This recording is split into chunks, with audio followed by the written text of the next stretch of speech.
This room is good to go. You can begin. Thank you. All right, let's get started.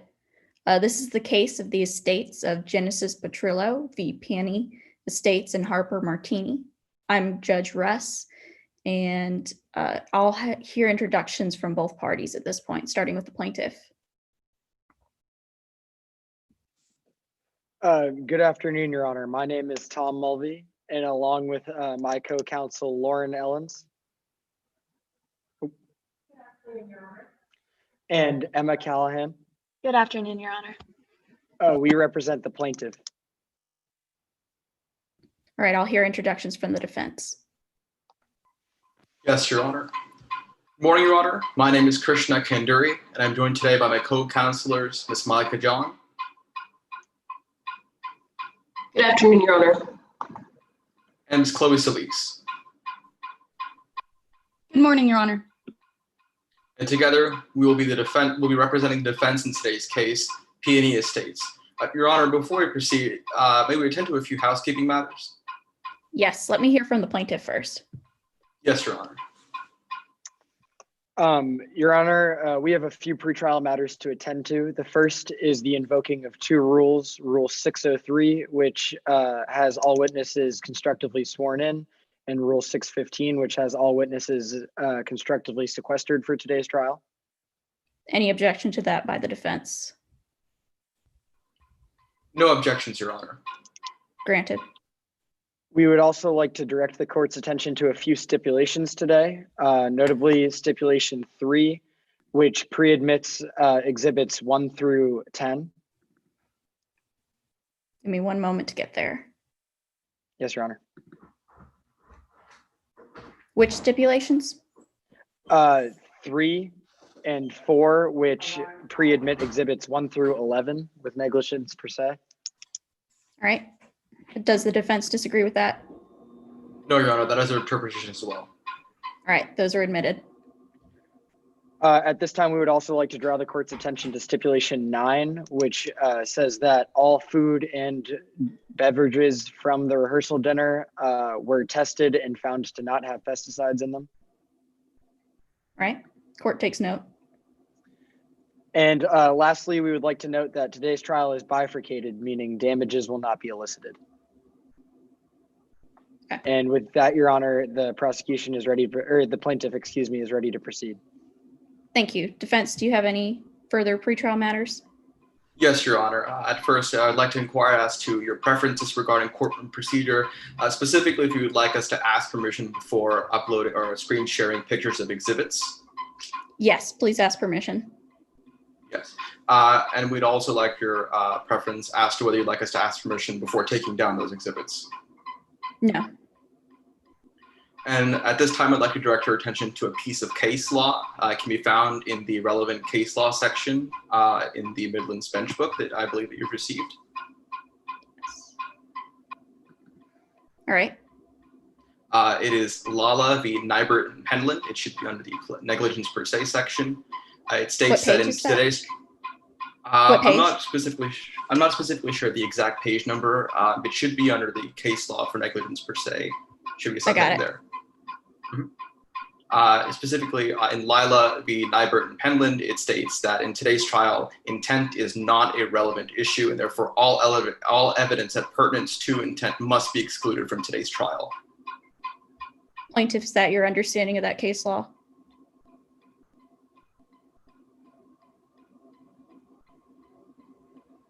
Yes, Your Honor, sorry. Right. Anything else? Your Honor, yes, Your Honor. I'd like to ask that all evidentiary arguments, specifically pertaining to objection arguments, are constructively heard outside of the earshot of the jury. Yes, we will assume that. And with that, the defense is ready to proceed, Your Honor. All right. Then at this time, we'll hear opening statements starting from the plaintiff. It's recommended that you put your screen in the speaker view mode located in the upper right-hand corner of your screen. All right, plaintiff, I'll hear from you when you're ready. Your Honor, can you see and hear me all right? Yes, I can.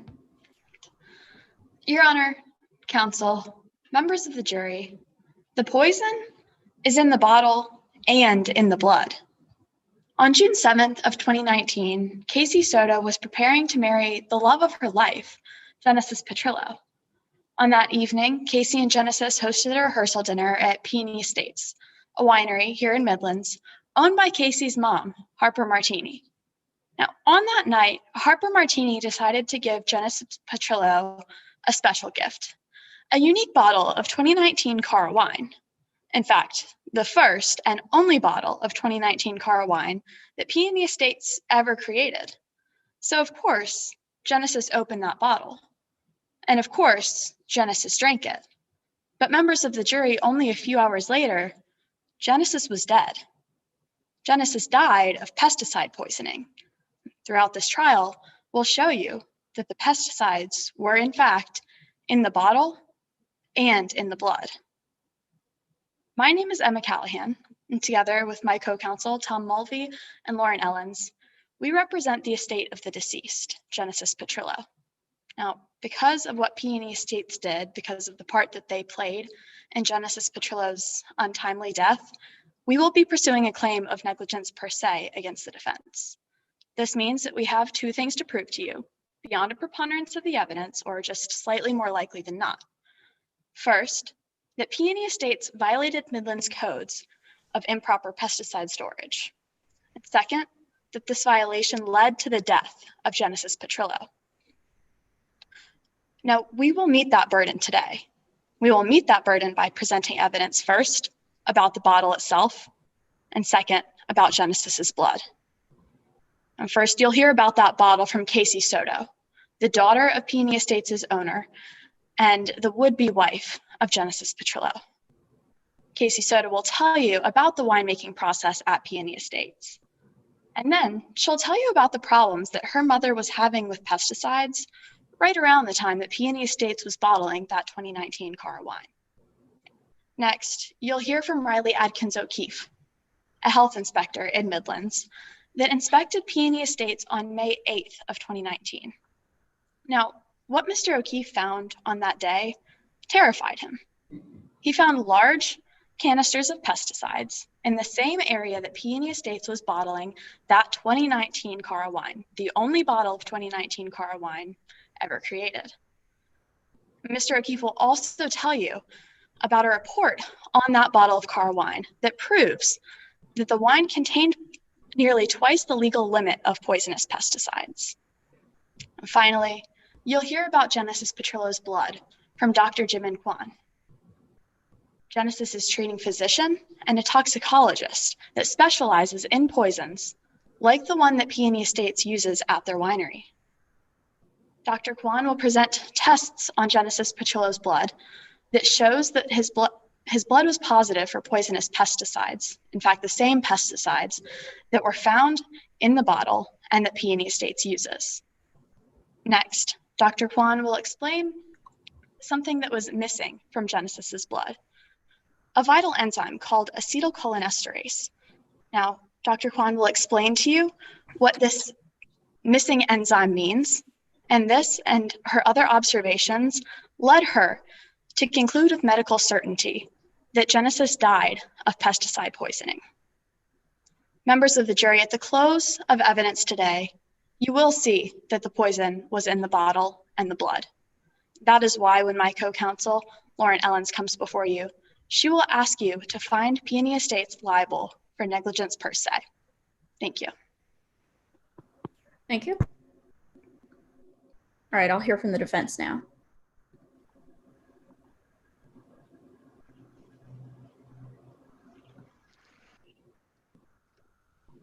May it please the court. Do not confuse what could have happened with what actually happened. Months ago, on a day that should have been joyous, a tragic event occurred. The death of Genesis Petrillo. After being hospitalized, Genesis slipped into a coma and soon lost their life. Genesis's passing was devastating, not only to the fiance they left behind, Casey Soto, but also to their family, who has now brought this lawsuit against Peony Estates for a negligence per se claim. But as you'll learn today, this claim is without merit It is mistaken, and it is misplaced. What happened that day was a tragedy, but Peony Estates is not to blame. Peony Estates is not to blame. Peony Estates was not a negligent company with no care for consequences. They cared about their consumers. They cared about their health, their safety. Were there miscommunications? Yes. Were there hiccups? Sure. But at the end of the day, Peony Estates was a company that valued the people who drank their wine. And we're going to be proving that to you through the 3 witnesses that we call to the stand today. First, you will hear from Sam Arnold, the renowned wedding caterer, who will detail how she, a professional chef with high standards, completely was comfortable doing business with Peony Estates because she knew they had high standards too and could be trusted. Then you will hear from Danny Francagio, who will explain how the owner of Peony Estates, Harper Martini, used to work for him prior to the events we are discussing in the trial today, and displayed an impressive work ethic, a work ethic that Harper Martini even used to earn a promotion, skills that the owner of Peony Estates took with her as she moved onto her winery that she owns now after departing from Danny Francagio. And finally, you will hear from Austin Lewis, the head winemaker of Peony Estates, who will detail how he was passionate and vigilant about producing high quality wine in a safe, high quality environment. Austin Lewis will walk you through his encounters with a health inspector and explain how they were misunderstandings that were always remedied. Members of the jury, the burden of proof lies on the plaintiff in today's case, not on the defense. They must prove by preponderance of the evidence that Peony Estates violated the safety statute 12100 and that their actions and or omissions caused the type of harm that the statute was intended to prevent. Or in other words, they must prove that more likely than not, Peony Estates negligence is the reason Genesis Petrillo is no longer with us today. However, members of the jury, the plaintiff will not be able to meet this burden. Not if you pay attention throughout today's case. Not if you don't confuse what could have happened with what actually happened. And that is why, at the end of today's trial, when my co-counselor, Chloe Solis, comes before you and asks you to find Peony Estates not liable of negligence per se. Thank you. Thank you. Plaintiff, you may call your first witness. And at this point, it's recommended that everyone change their video mode into gallery view using the top right button. Yes, Your Honor. At this time, the plaintiff calls Casey Soto to the stand. Ms. Soto, could you please introduce yourself to the court? My name's Casey Soto. Soto, before we get started, I want to be sure that the jury understands something. Are you testifying voluntarily today? I'm not. Why didn't you want to testify voluntarily? I just don't want to keep talking about this. After everything I've been through, of course I get subpoenaed to sit here and answer your questions. I understand, Ms. Soto, but we need to break that down a little bit. What do you mean, everything you've been through? I mean, my mom, Harper Martini, owns the winery, Peony Estates, and he basically convinced me to have my wedding there. But on the morning of my wedding, my fiance, Genesis, died. So here I am. Yeah, Ms. Soto, we'll get to Genesis in a second, but first I'd like to talk about Peony Estates. Do you know about Peony Estates? Did you ever help out there? Yeah, every summer I worked at Peony Estates harvest freaking wine. So you think if there was going to be one disaster with the wine, it would have been then. Not the singular time I was the customer. What do you know about the winemaking process at Peony Estates? The most important day of my life was ruined, and all people care about is this stupid wine. Peony Estates is a small vineyard, and we just grew one type of grape, which we would harvest one year and bottle the next. Thank you. Let's switch gears a little bit. Could you tell us about Genesis Petrillo? Yeah, Genesis was my fiance, love of my life. And after 8 years with him, 8 years, we finally had our wedding scheduled for June 8th of 2019. Could you tell us a little bit about the lead up to that wedding? My wedding was gonna be beautiful. It was gonna be my most fairy tale wedding. But I mean, to begin, I didn't even want it at Peony Estates.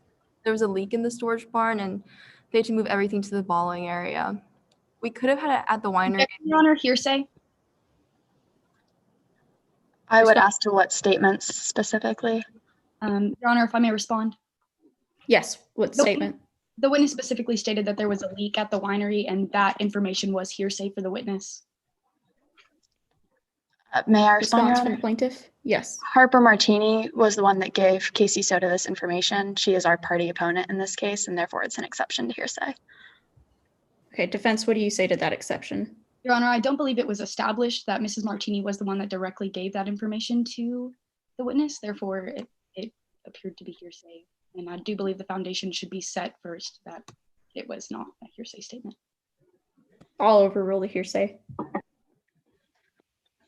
So, Ms. Soda, could you tell us again about the lead up to that wedding?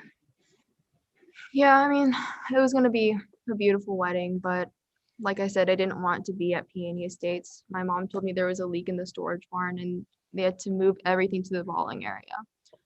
We could have, and we wanted to have it at the winery that Genesis and I met, and the one that we got engaged at, Rosie and Pedro, but the cheaper option was definitely Peony Estates. I mean, not that it matters since we only got to have the rehearsal dinner. Tell us about that rehearsal dinner. Yeah, I mean, everything was going well. Everyone loved my dress, my shoes, my hair. But then the attention shifted when Mom gave Genesis like this special bottle of wine, and then nobody was even paying attention to me. What bottle of wine was that, Miss Soda? There was this bottle of wine called like Cara, and I'm not mad that Mom made Genesis the center of attention, but she made this huge deal out of it and showed off the label to everyone. Again, Cara. So Genesis opened up the bottle and poured himself a glass. Do you know anything else about that Cara wine? Of course I know about that stupid bottle of wine. I know that's the only bottle that my mom ever processed. She told me that they wouldn't be bottling the wine until later in June after the wedding. So, I mean, I was a little confused on why that bottle of wine was even there. Would you recognize the label from that bottle of wine if I showed it to you today? How could I forget? Your Honor, permission to display Exhibit 2B on the screen, the label from that bottle of Cara wine. Yes.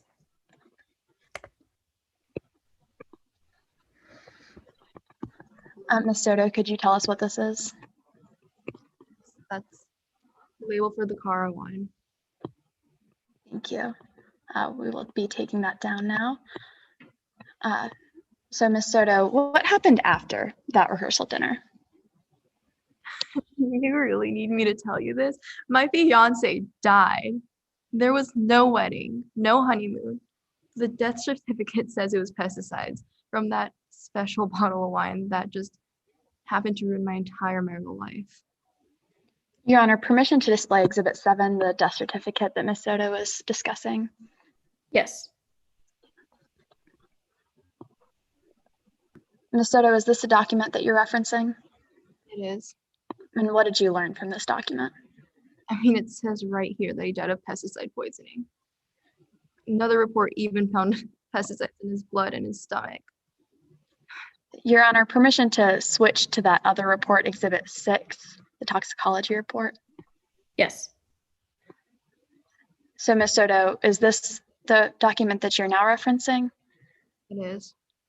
And what did you learn from this document? It says that the organophosphate poisoning was in Genesis's blood and stomach. I mean, it's right there. You can just read the document. Thank you, Ms. Soto. We'll be taking that down now. Now, Ms. Soto, in the days leading up to that rehearsal dinner, had you ever heard anyone at the vineyard talk about issues with pesticides? Yes. Okay, what did they say? Well, my mom told me that the winery had just failed an inspection because of the way it's been handling pesticide. It just sounded so unsafe. And when was that conversation? It was a couple of weeks before the wedding, maybe May 17th or 18th of last year. Last question, Ms. Soto, but I need us to be clear about one last thing. Do you know when the car of wine itself was bottled? Yeah, it was around the same time my mom was freaking out about the pesticides, May 17th or 18th, while I was trying to focus on the most important day of my life. They weren't supposed to bottle the car until after the wedding. Thank you, Ms. Soto. No further questions, Your Honor. Give me one moment.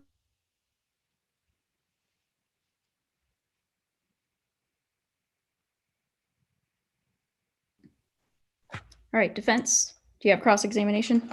Yes, Your Honor. May I proceed? Yes, you may. Good afternoon, Mrs. Soto. I'd like to keep this brief for your sake. First, you mentioned on your direct examination that there was a leak at Pena Estates a few years ago, correct? Yes. Now that leak was taken care of, right? I mean, I think so. I didn't really follow up on it. But you did witness your mom take care of problems at Pena Estates, correct? She was the owner. So that is a yes to my question. You watched her take care of the issues that occurred at Pena Estates? I didn't watch her per se. I mean, I would assume that she'd handled everything though. But you did see changes occur during your wedding planning, didn't you, at Pena Estates? I mean, of course there were changes. I was having a wedding there. Changes that made you feel safer having your wedding at Pena Estates, correct? Safer is relative. So that is a yes to my question. You did feel safer after these changes were made to Pena Estates? Yes. And you continued to have your wedding at Pena Estates after these changes were made because you trusted your mom to take care of the problems, correct?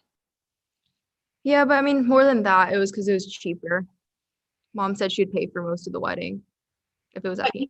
You did trust your mom to take care of these issues because you had previously seen her take care of her winery, correct? I mean, of course she would make it safer. I mean, it's my wedding. Exactly. So she was worried about the safety of your wedding, correct? Yes. And she had reasons to be concerned and to take care of these problems for your sake, correct? Again, yeah, I guess. And each time that Pena Estates had an issue that you heard of, you also heard of it being taken care of, correct? I mean, what else are they going to tell the bride? That there's massive amounts of dangerous things everywhere?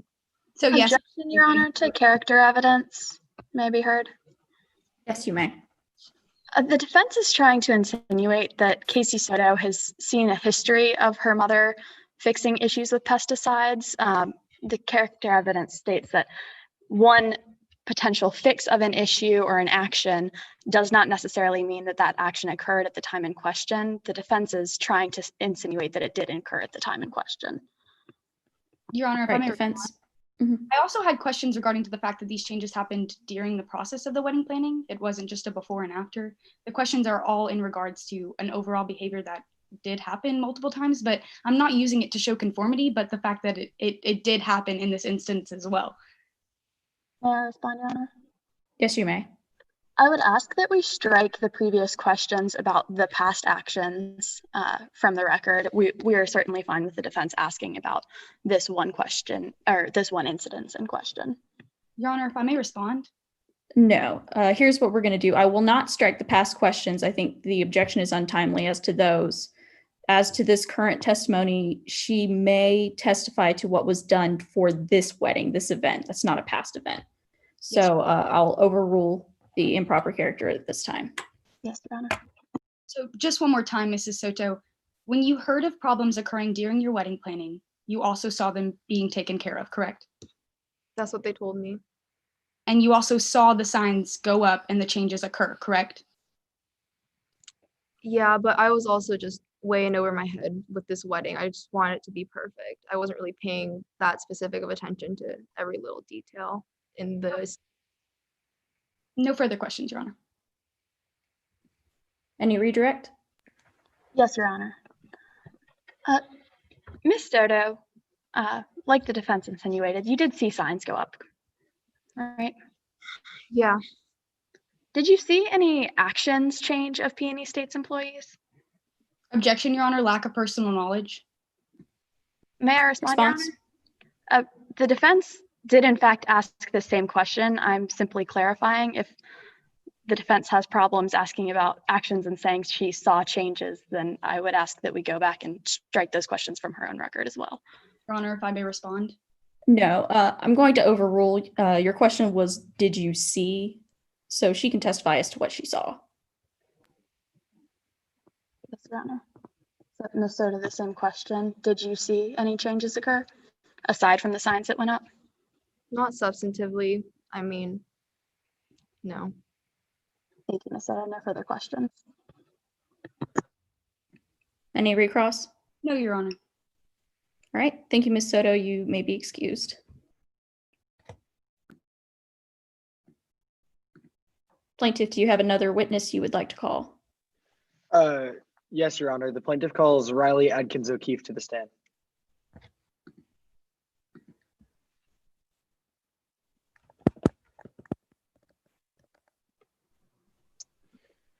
Could you please introduce yourself to the court? Hi, my name is Riley Adkins O'Keefe. And what do you do for a living, Mr. O'Keefe?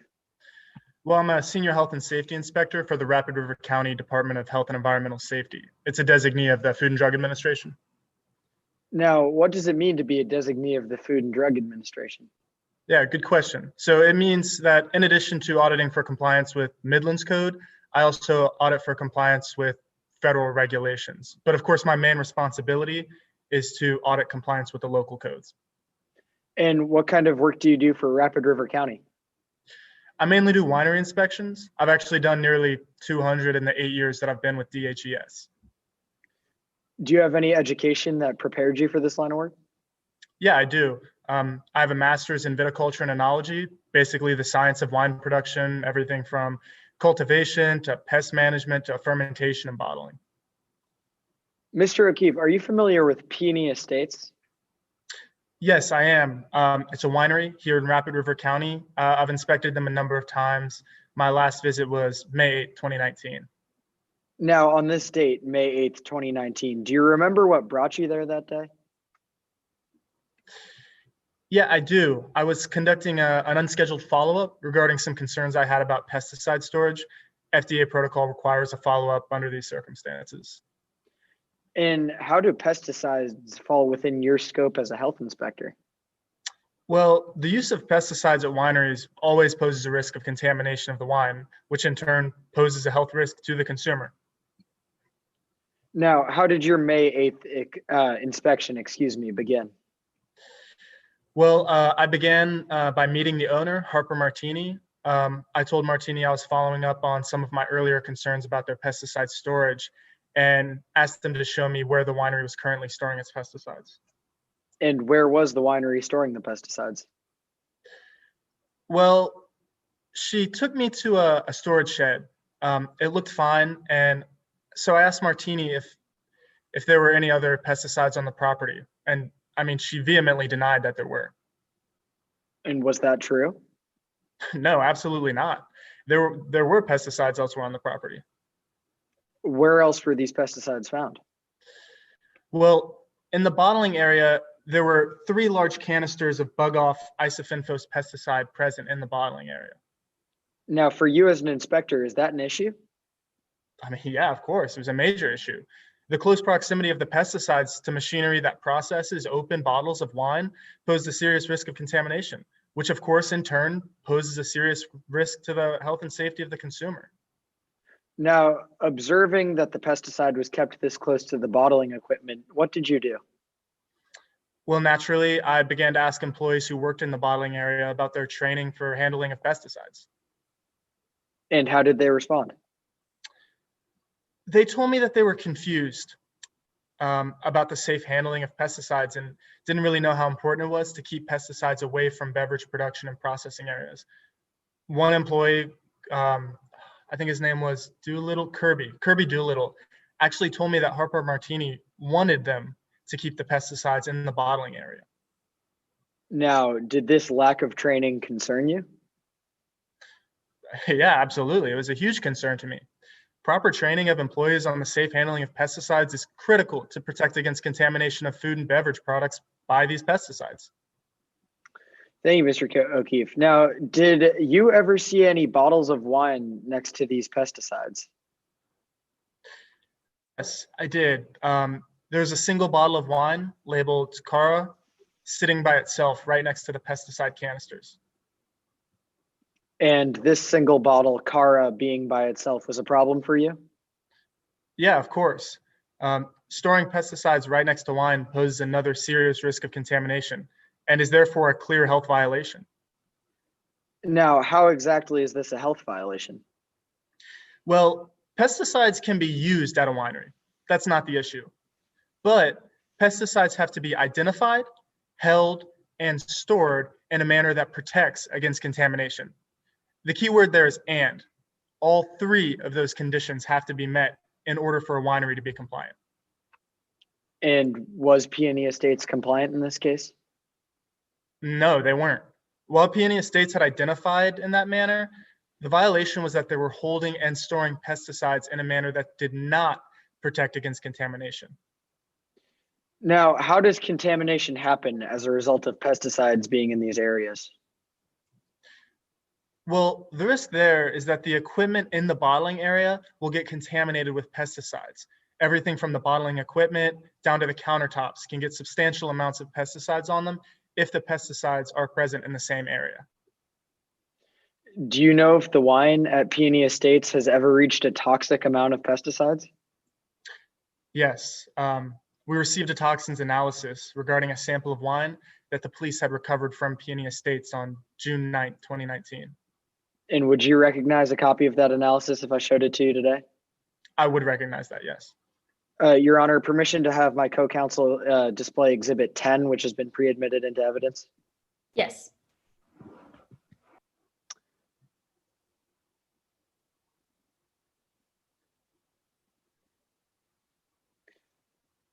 Mr. O'Keefe, what does this report show about that sample of wine? Well, it clearly shows that it contained toxic levels of isofenfos, a pesticide. And as you can see on the report, there are 91 micrograms per liter, which is almost double the legal limit of 50. I mean, this is proof that the Cara bottle contained toxic levels of pesticides. Thank you, Mr. O'Keefe. I have no further questions, Your Honor. My co-counsel will be taking down the exhibit. Defense, you have cross-examination? Yes, Your Honor. Excuse me. Hello, Mr. Atkins O'Keefe. You inspected Peony Estates 4 times, correct? 3 times, actually. It is your testimony that you inspected Peony Estates 3 times? Yes, it is my testimony that I inspected Peony Estates 3 times. Okay. This was in the years 2015 and 2019, correct? I believe 2015, 2018, and 2019 were my 3 inspections. Yes. Let's talk about that first inspection in 2015. Sure. You only found 1 issue during this inspection, correct? That's right, yes. And after Peony Estates corrected for this issue, you had no more concerns, correct? That's right, yeah. Everything else at Peony Estates was clean? That's correct, yes. Or organized? Right. You also noted they had above average use of pesticide, correct? Yeah, they did have an above average use of pesticide, that's right. But it was still within legal limits, wasn't it? Yes, it was within legal limits in 2015, that's correct. And so it was warranted given their proximity to a swamp, right? Sure, you could say that. Pesticide usage varies from winery to winery, just based on personal preference and how each winery thinks that they can best handle. Directing back to my question, Mr. Atkins O'Keefe, it was warranted given their proximity to a swamp, correct? Well, clearly they thought it was warranted, yes, but I'm not the owner of the winery. Okay, let's talk about the second inspection that Sure. happened in 2018. You went to the cellar to inspect, correct? Yes, I did inspect the cellar. And you found some pests, didn't you? Yeah, they did have a pest problem. You assumed the pests had been there for several weeks? Yeah, based on what I could tell. That's right. But this was just your best guess, right? Well, in my professional opinion as a health inspector, yes. And theoretically, they could have been there for less time, correct? Theoretically, I guess, but I mean, I don't usually guess when I'm inspecting wineries. I take a very scientific approach, and based on what I saw, I could infer that they had been there for a few weeks' time. But again, this was a guess, correct? You have no evidence to prove it is true. It was not a guess, it was an inference based on what I saw. Okay, and in fact, this wasn't even a health or safety violation, was it? No.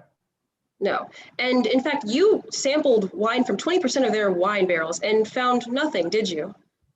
In 2018, when I tested the wine, I believe it contained 45 micrograms per liter of isofentose pesticide, which, yeah, it is below the FDA reporting limit. Of course, that was in 2018, like you said. Again, the wine was completely safe. Well, it contained legal amounts of isofentose pesticide.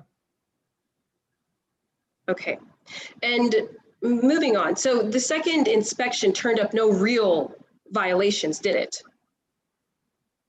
The inspection in 2018, that's correct. Okay, the wine was safe for consumers.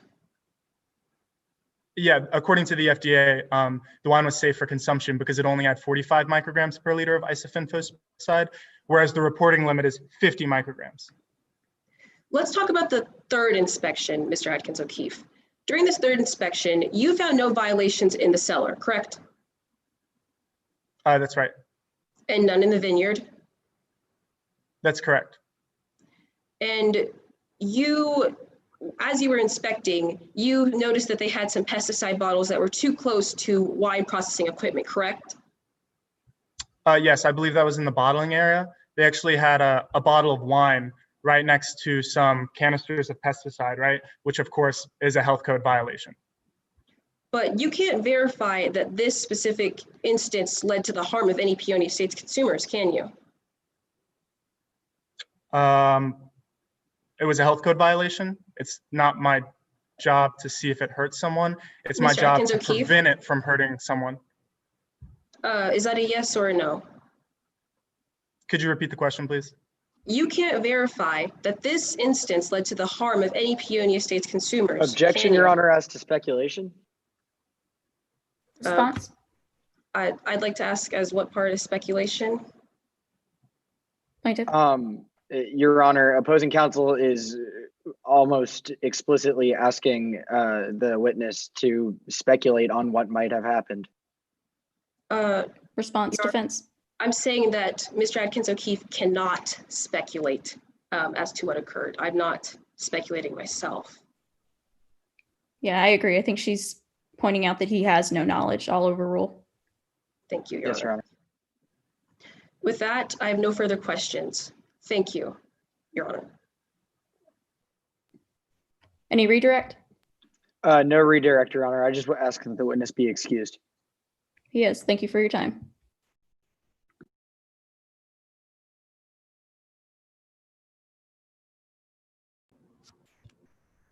Your Honor, at this time, the plaintiff would like to call Dr. Kwan to the stand.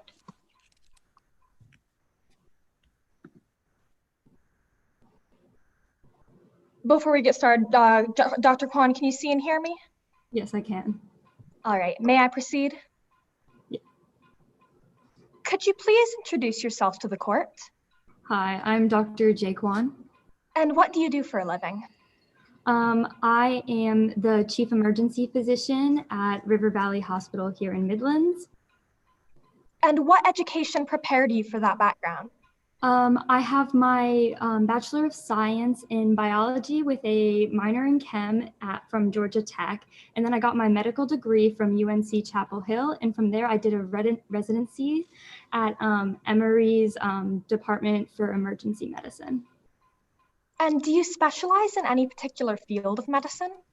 Yes, I do. I specialize in toxicology. I've even been awarded a fellowship, which in the medical field is a type of hyper-specialization for toxicology. And I'm also on a board related to toxicology advocacy. Now, how are you involved in today's case? I was unfortunately the treating physician on the night of Genesis Petrillo's death.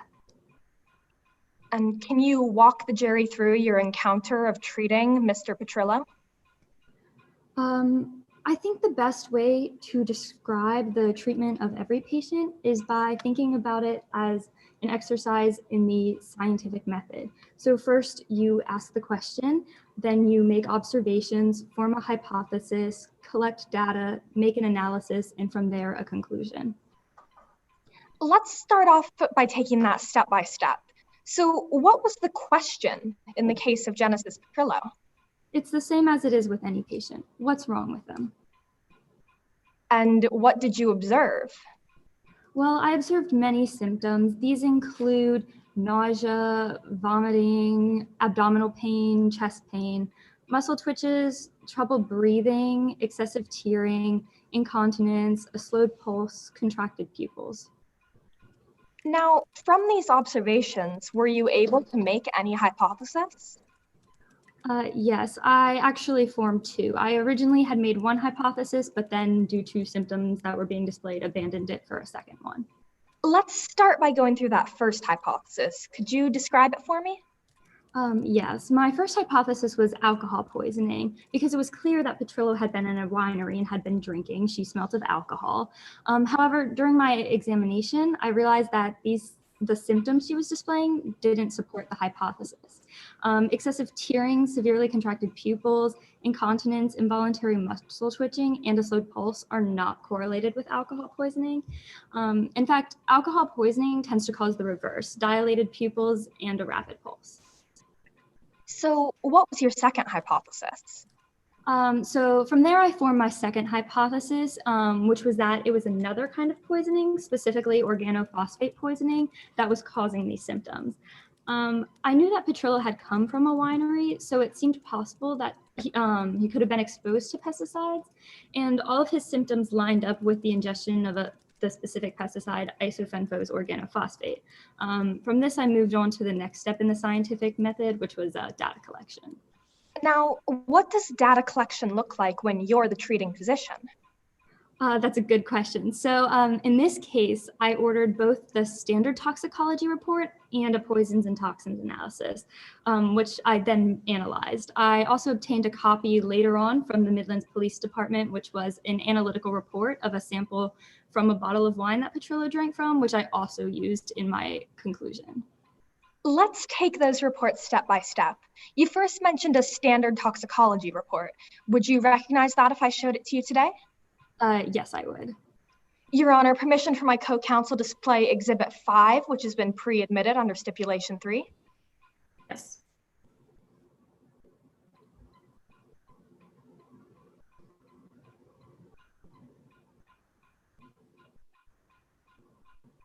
Dr. Kwan, what are we looking at here? This is the standard toxicology report that I ordered. And what, if anything, is notable about this document? So here in the bolded section where it says low, we can see that acetylcholinesterase, also called ACE, that those levels were very low.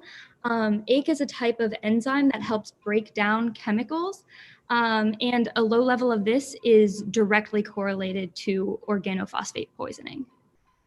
Now, that next report you mentioned, a poisons and toxins analysis, would you recognize a copy of that if I showed it to you? I would. Your Honor, may my co-counsel display Exhibit 6, which has also been pre-admitted? Is this that poisons and toxins analysis, Dr. Kwan? It is. Could you tell us what you found that was notable about this report? So there's two things that are particularly notable about this. First, that Mr. Petrillo's blood did test positive for isofenfos, which is the organophosphate pesticide that I've mentioned earlier. And second, that Mr. Petrillo's stomach contents also tested positive for isofenfos.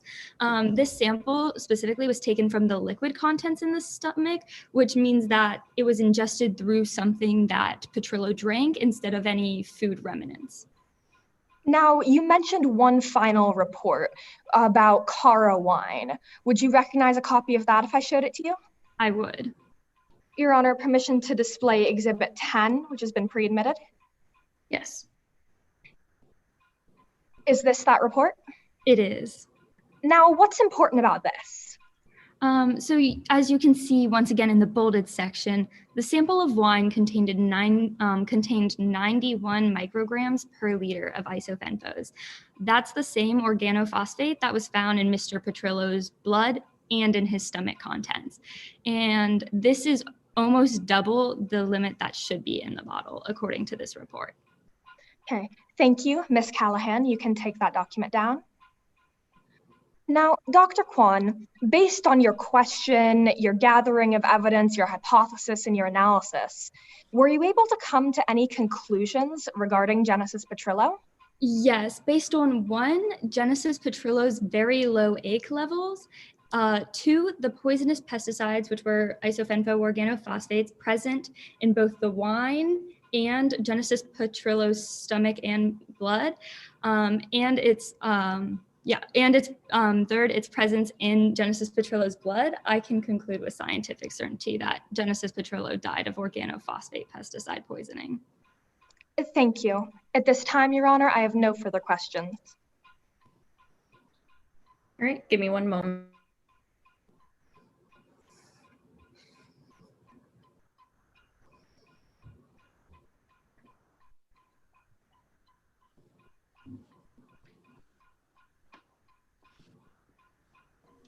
All right, defense, do you have a cross-examination of this witness? Yes, Your Honor. May I proceed? All right, you may begin. Good afternoon, Dr. Kwan. Good afternoon.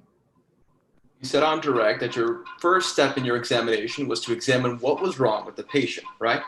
I did, yes. That's standard procedure when a patient comes into the emergency room. We look at symptoms that they might be displaying to determine what course of treatment we should take. Right, and in these symptoms, Mr. Petrillo was nauseous, wasn't he? Yes, he was nauseous, he was vomiting, among other things. Nausea and vomiting are common symptoms, so we have to look at more specific symptoms rather than just nausea and vomiting. He also exhibits slurred speech. Yes. And stomach pain. He did. He even smelled of wine.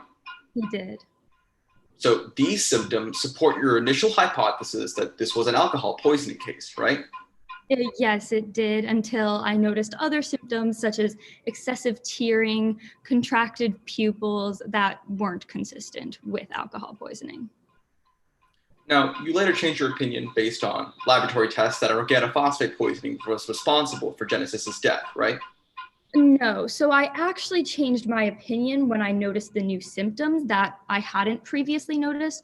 And so that was, as I said, the excessive tearing of the eyes, the contracted pupils, because when it's alcohol poisoning, patients would display dilated pupils, but Petrillo had severely contracted pupils and also a slowed pulse, whereas someone that had alcohol poisoning would have a rapid but weak pulse. And so I realized that these symptoms weren't consistent. So that's when I abandoned that hypothesis.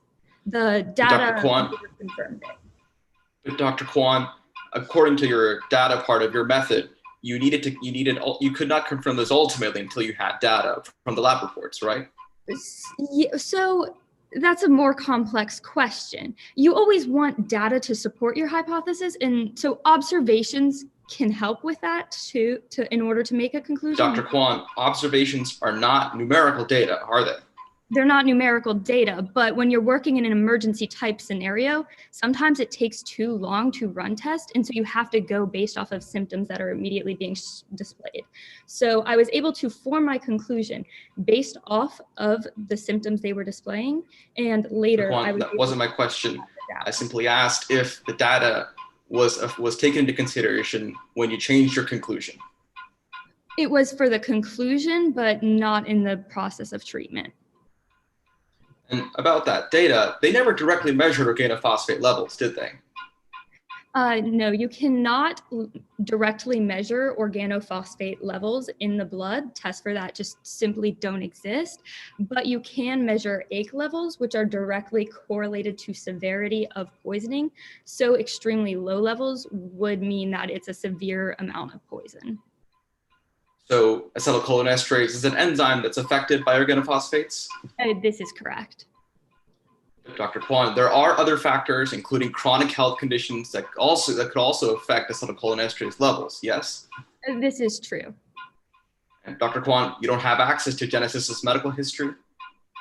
No, I do not. Just the symptoms displaying at the time and all of the information from vitals I took at that time. So you can't say with certainty that Genesis had no pre-existing conditions that could have affected her acetylcholinesterase levels, could you? Not with complete certainty, although it is unlikely, because with other chronic diseases, which say, for example, hepatic disease, which is a disease that impacts the liver, you would show other symptoms such as jaundice, and there's some other symptoms, and Genesis didn't display any of those, so it is— Dr. Kwan, that wasn't my question. Objection, Your Honor. I would ask that my witness be allowed to finish her statements. Your Honor, if I may be heard. Yes. The witness has already answered the question and has continued to elaborate beyond the scope of my question. I agree.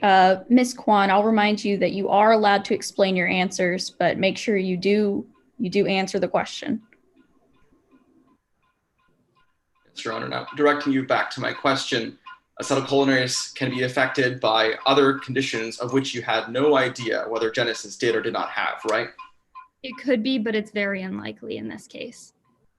Now, ingestion is not the only way that organophosphates can be absorbed, right? What was your question again? I'm sorry, I could not hear you. Ingestion is not the only way that organophosphates can be absorbed, correct? No, it can be transmitted through contact, such as by the skin, or through inhalation, but I was able to rule both of those out, because with skin contact, you would normally see some type of rash, and Petrillo did not have a rash, and also the time frame and order of development of symptoms would not have been consistent with either inhalation or skin contact.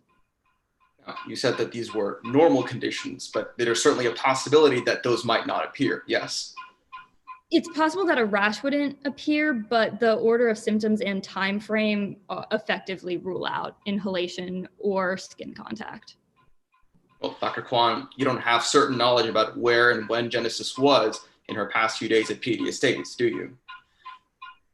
I'm confused by the question. I'm sorry. Dr. Kwan, you are aware that Genesis spent some time at Peony Estates? Yes, I am aware that from before she came to the hospital, she was at a party at a winery, yes. But you don't have any eyewitness testimony as to where and how she came into contact with these pesticides, do you? I do not.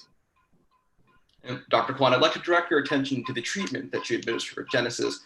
As soon as you believed that she was suffering from poisoning by organophosphates, you administered an antidote, right? I did, but unfortunately it was too late. Cases like this are often time sensitive, so once poison progressed past a certain point, treatment can't do anything. And as a result, Genesis died of breathing problems, right? Yes, of bronchasms, yes. But you never administered a ventilator, did you? That was part of my treatment. Is it your testimony today that you administered a ventilator for Genesis?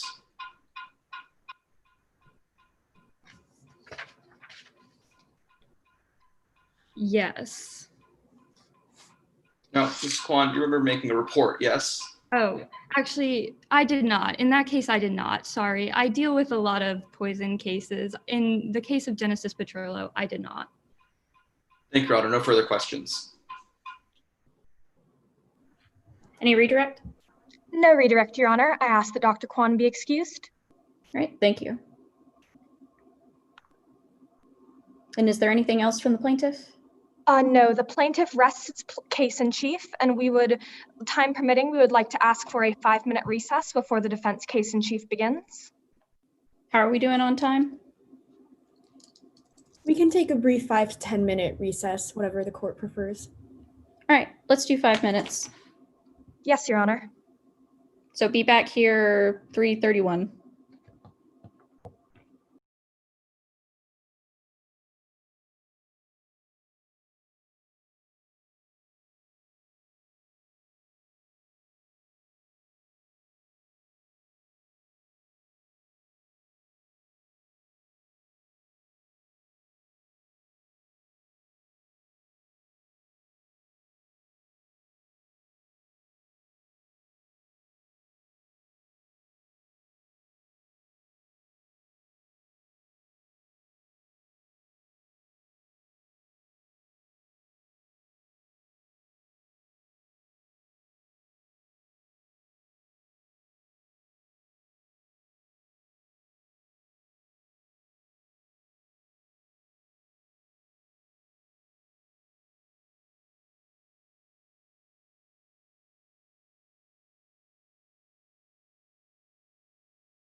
Do we have everybody back?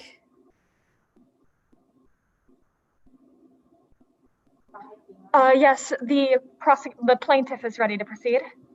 All right, defense, are all of your people back? Yes, Your Honor, the defense is ready to proceed as well. All right, and my co-judge, are you here as well? I am here, Your Honor. All right. Your Honor, sorry. I'm having issues with my mic. 1 second.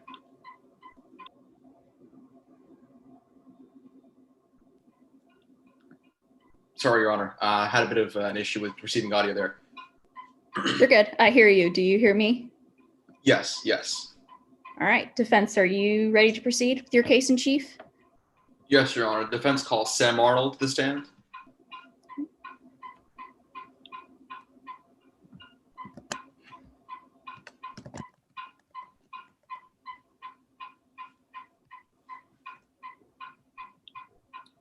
Your Honor, may I proceed?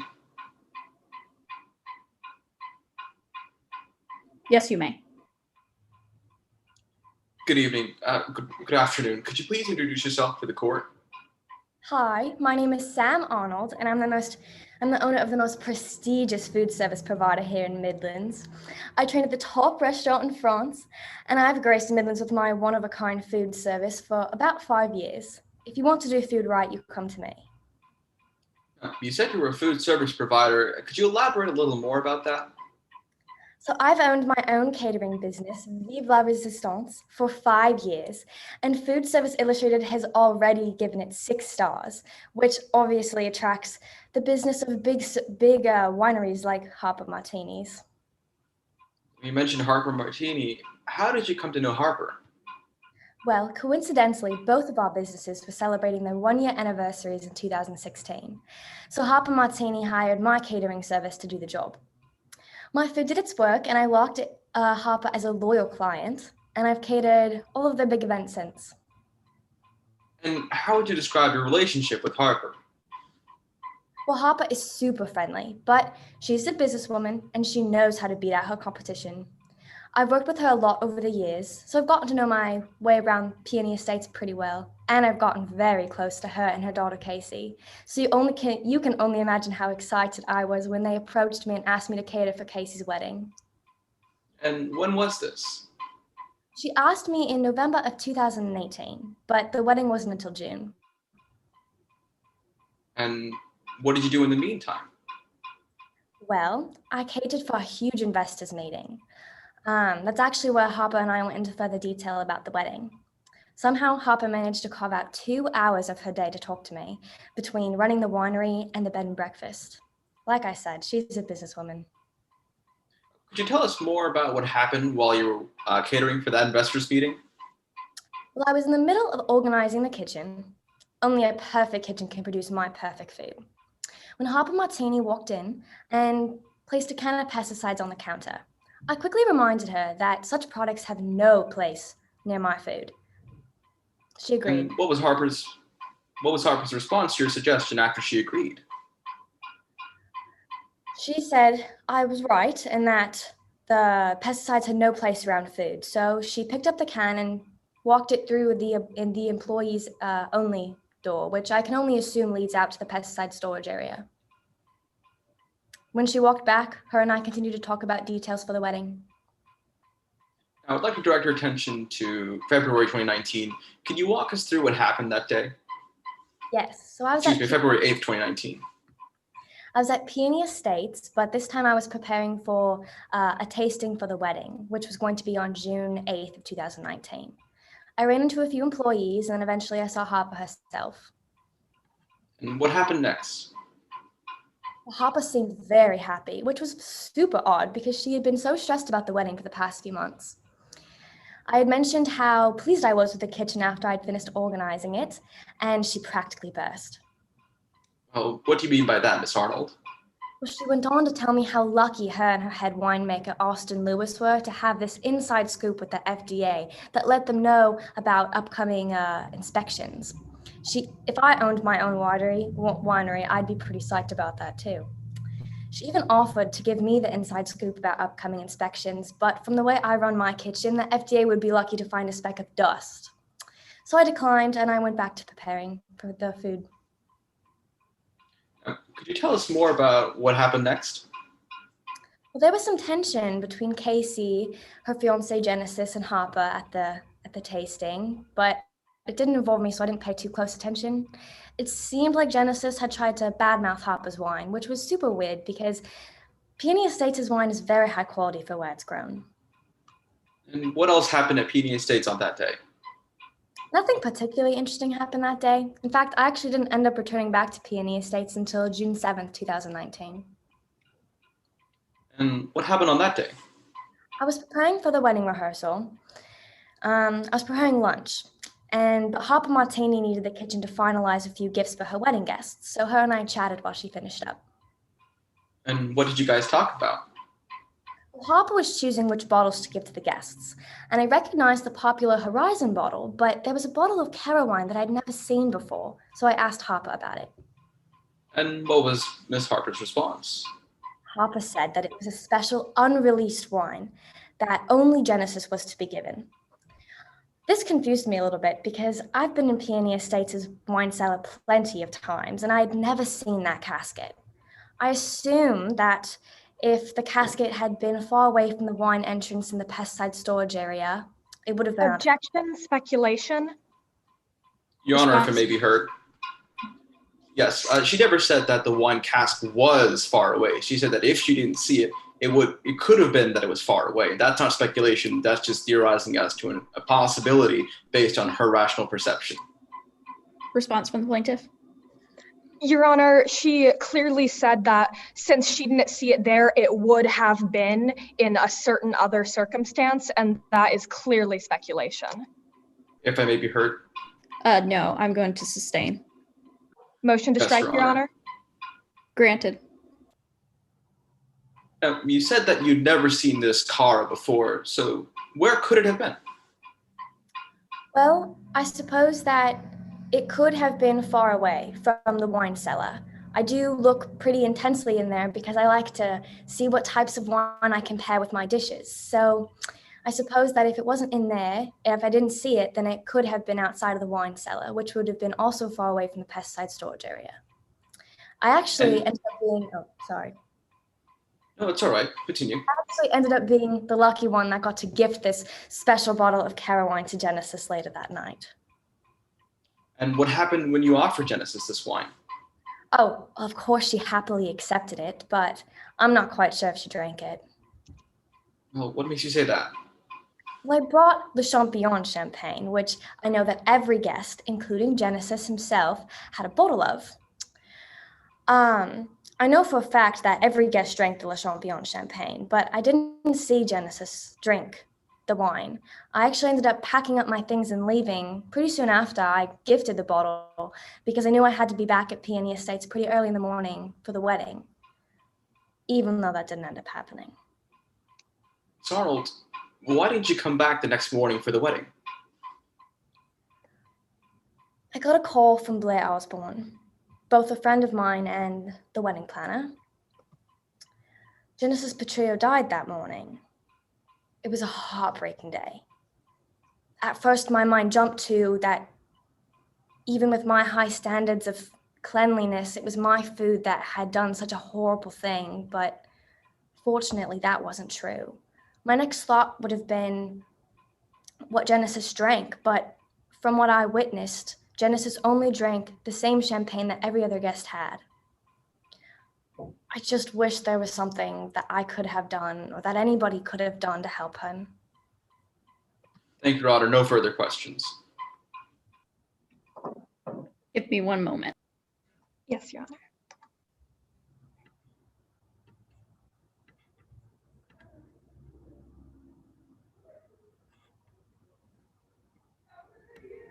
All right, cross-examination. Yes, Your Honor.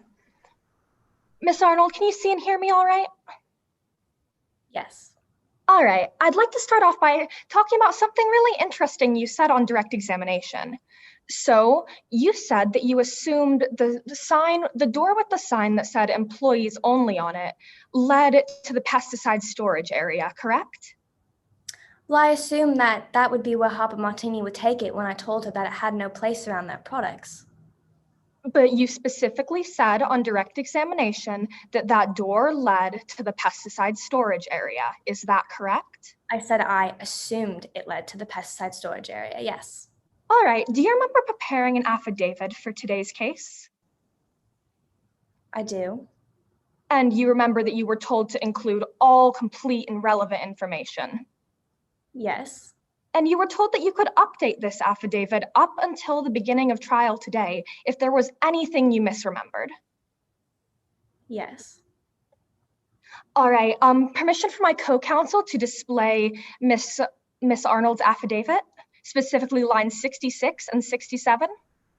Yes. Now, I'd like you to please read silently as I read aloud. Harper quickly agreed and took the pesticide sprayer through an employees-only door that I had previously learned leads to the winery's bottling area. Did I read that correctly, Miss Arnold? You did. So you Objection, know Your Honor, that improper that impeachment. Overruled. So you know that that door did in fact lead to the bottling area, correct? Correct. All right, now I'd like to move on to talking about your relationship with Miss Martini. So in 2016, when you hosted your first event at Peony Estates, your business was on the verge of bankruptcy, correct? Well, it was my first year. A lot of first-year businesses aren't doing very well. So you were on the verge of bankruptcy? I was. But then you catered a party for Harper Martini. This is correct. And this saved your business. Oh, it did. It gave me all the publicity that I needed. And to this day, Peony Estates is still your largest client. They are. Now, I'd like to talk about the wedding of Casey Soto specifically. So when you went to Peony Estates, you went there in November of 2018. Yes. And you ran into Miss Martini. This is correct. And Miss Martini was walking back from the vineyard with a pesticide sprayer on her back. She was. This is when you were in the kitchen. I was preparing food, yes. So Miss Martini walked into the kitchen with this pesticide sprayer. Yes. And this alarmed you, didn't it? Well, any rational person would be alarmed by someone bringing in chemicals to a food preparation area. Of course I was concerned. Of course. So naturally, you told Miss Martini that the kitchen was no place for pesticides, right? I did, and she quickly agreed with me. And after she agreed with you, she took the canister of pesticides through an employees-only door, correct? Correct, but maybe it was just in her stress of trying to get it out that she went through the first door she saw. I'm not asking you to speculate on whether Miss Martini was stressed or not, but I just want to clarify that this door that she went through led specifically to the bottling area. It did. All right, and this wasn't the only time you saw pesticides at Peony Estates, was it? No. On June 7th, you were at Peony Estates for the rehearsal dinner. Yes. And you were in the kitchen when you saw Miss Martini working with some bottles of wine. I did. And one of those bottles of wine was Cara wine. It was. And Miss Martini told you that there was an entire cask of Cara wine. This is correct. That cask was housed in the bottling area? It was, but I never saw it in the bottling area. And it had been in the bottling area for months. I assume if that's what she told me, then that's what was true, but I had never seen it before. And you saw a can of pesticide on the kitchen counter. I did, but, you know, when you're preparing for a wedding, everything is so stressful, and I can only imagine how scatterbrained Miss Martini was. I mean, Peony Estates does incorporate a realm of different responsibilities, and it offers customers so many different things that I can just imagine how overwhelmed Miss Martini was, balancing the winery, the production of wine, the bed and breakfast, and the wedding all at the same time. Of course. Thank you, Miss Arnold. Your Honor, at this time I have no further questions. Will there be a redirect? free to direct, Your Honor. Yes. Ms. Arnold, how familiar are you with the layout of Peony Estates? Well, having worked with Peony Estates for the past 5 years, I am pretty familiar with the grounds themselves, yes. And would you be familiar with a map of the grounds if I were to show it to you in court today? I would. Your Honor, permission to display Exhibit 4, which has been pre-admitted to evidence as per Stipulation 3. I'll be displaying it in a moment. Now, Ms. Arnold, what is this? This is a map of Peony Estates. And could you describe to us where Harper said she took the pesticides after you told her to remove them from the kitchen? She took them through the employees only door in the kitchen. Right, so this isn't the same building? Yes. And are there any entrances or exits from the building that lead to storage areas that you know of?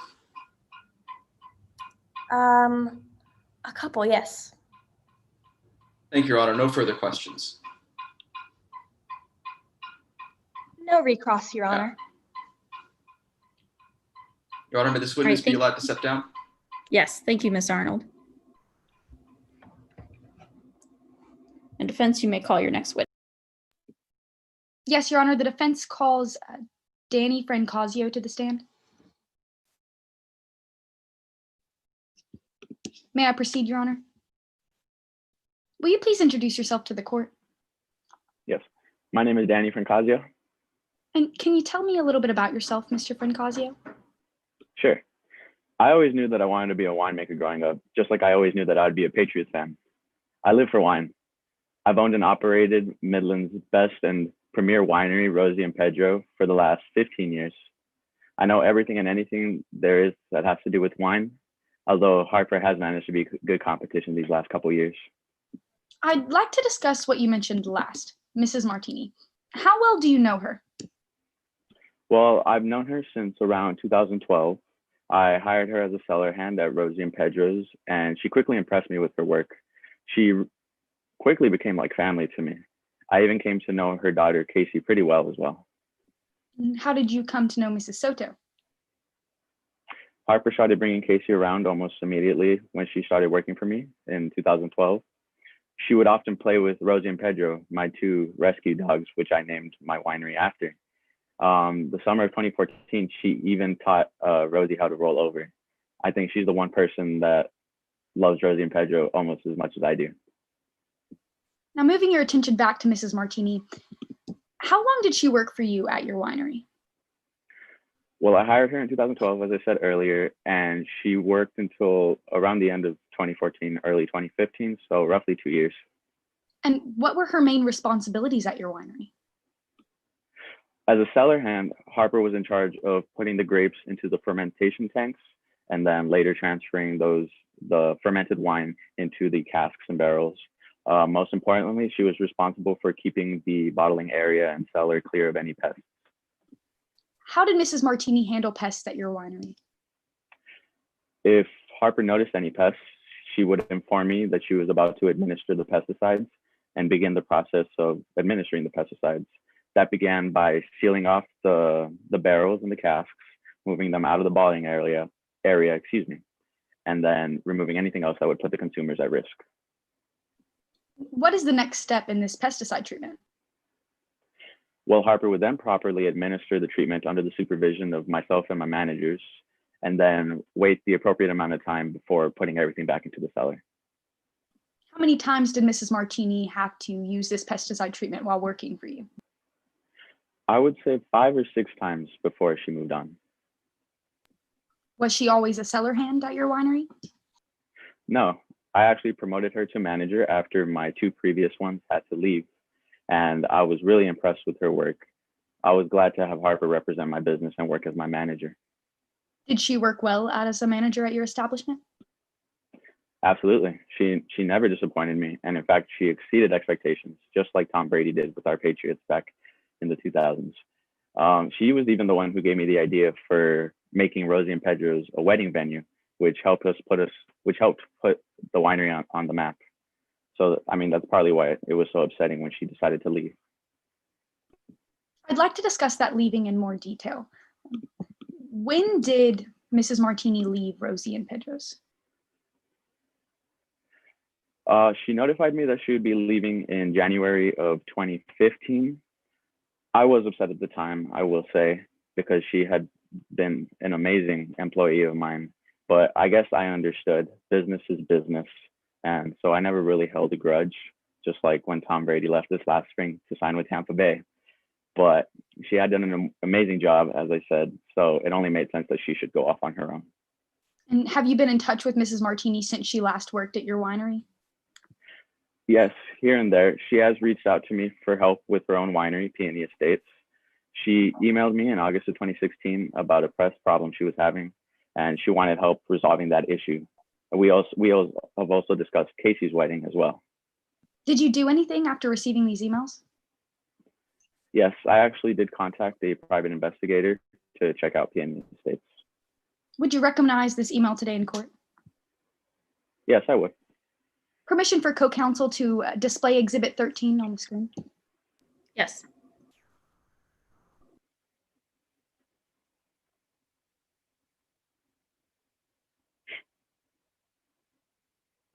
Mr. Francasio, is this the email you received from Mrs. Harper Martini?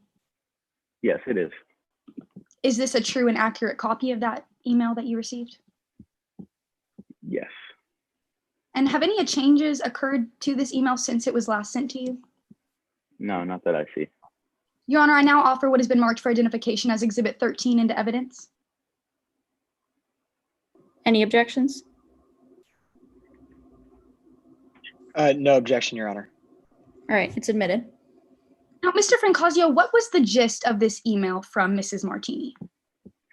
Well, Harper needed help with pests within her winery, and she wanted that help from me. Did you provide that help to Mrs. Martini? Honestly, Harper was pretty relentless and kept asking me for help whenever she needed it, as you can see through the email. She was really set on fixing those issues at her winery, so eventually I got back to her with advice, yes. Your Honor, permission for co-counsel to take down Exhibit 13. Now, Mr. Francasio, what was the advice that you gave to Mrs. Martini? Well, I wrote back giving my opinion on how to fix some certain drain issues, as well as reminding her about the dangers of pesticides, especially in the bottling area. And I also reminded her of the amount of the training that she had received while working under me and of what she had done while working for me. Did Mrs. Martini ever improperly use pesticides at your establishment? No, never. Harper was always very good. Objection, Your Honor. What's As your to objection? character evidence, I believe that opposing counsel is trying to show that since Harper Martini would handle pesticides well in the past, she would still handle them well today. Response? Your Honor, the question is in relation to Mrs. Martini's ability to use this pesticide treatment, but it isn't, the point isn't going to be made simply that she knew how to use this pesticide treatment because she previously did it, but that she did do it correctly at one point. So what are you offering it for, if not for propensity? It's just knowledge about the ability to use pesticides. It's not about the character ability of, or the ability for Mrs. Martini to use that pesticide, just the fact that she had knowledge on how to do it. All right, plaintiff, what's your response to their argument that they're using it to show knowledge? They're using it to show that these prior actions would have some effect on what the actions up for contention in today's trial would be, Your Honor. All right, I'm going to overrule, but I'm going to give the jury a limiting instruction that can only be used to show knowledge of use of pesticides. Yes, Your Honor. Mr. Francasio, did Mrs. Martini ever use pesticides improperly at your winery? No, never. Harper was always diligent when in her work and knew the proper procedures for administering pesticides, like it was the back of her hand. It was shocking to me that she even asked for help, considering how well she had done her job with me. No further questions, Your Honor. Give me one moment.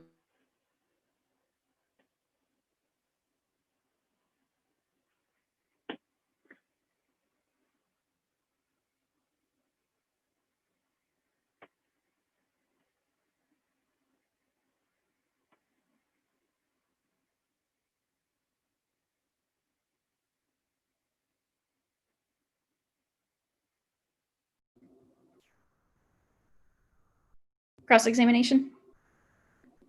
Yes, Your Honor. May I proceed? Yes. Now, Mr. Francasio, I'd like to go over a little bit of what you talked about on direct examination about your relationship with Harper Martini. Sure. Now, Harper Martini used to work at your winery, is that correct? Yes, that is correct. And in 2015, Harper left your winery, isn't that right? Yes, he did. And Martini left to start her own business called Peony Estates. Yes. Now, though you were angry at Martini, you still had a relationship with Casey Soto, is that correct? I did. I still am very fond of Casey. In fact, her and Genesis even approached me about hosting the wedding at Rosie and Pedro's. That's right. In 2018, you helped Casey and Genesis prepare for their wedding, isn't that right? Well, we only talked about the opening arrangements. Very quickly, Harper did ask them to move the wedding to Peony. But that's a yes to my question, Mr. Francasio, that originally you did help the couple prepare for their wedding, right? Yes. And their wedding was scheduled for June of 2019. I don't think we'd had scheduled, excuse me, are you talking about when they had already arranged with Harper? Their wedding was originally scheduled for June of 2019, is that correct? Yes, I believe so. And throughout the wedding planning process, you actually connected a little bit with Martini, didn't you? Yes, we did.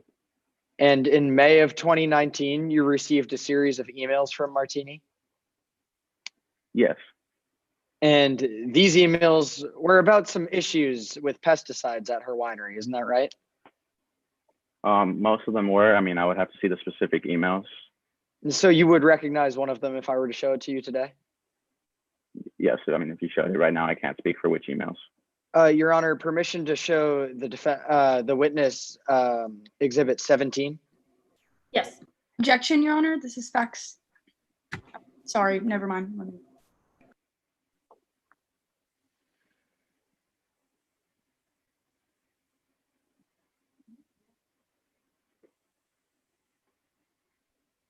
Yeah, thank you.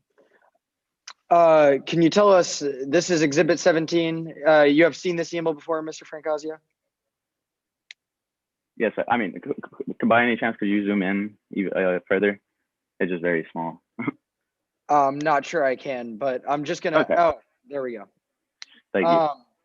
This was an email exchange between you and Miss Martini from May 12th to May 13th, is that correct?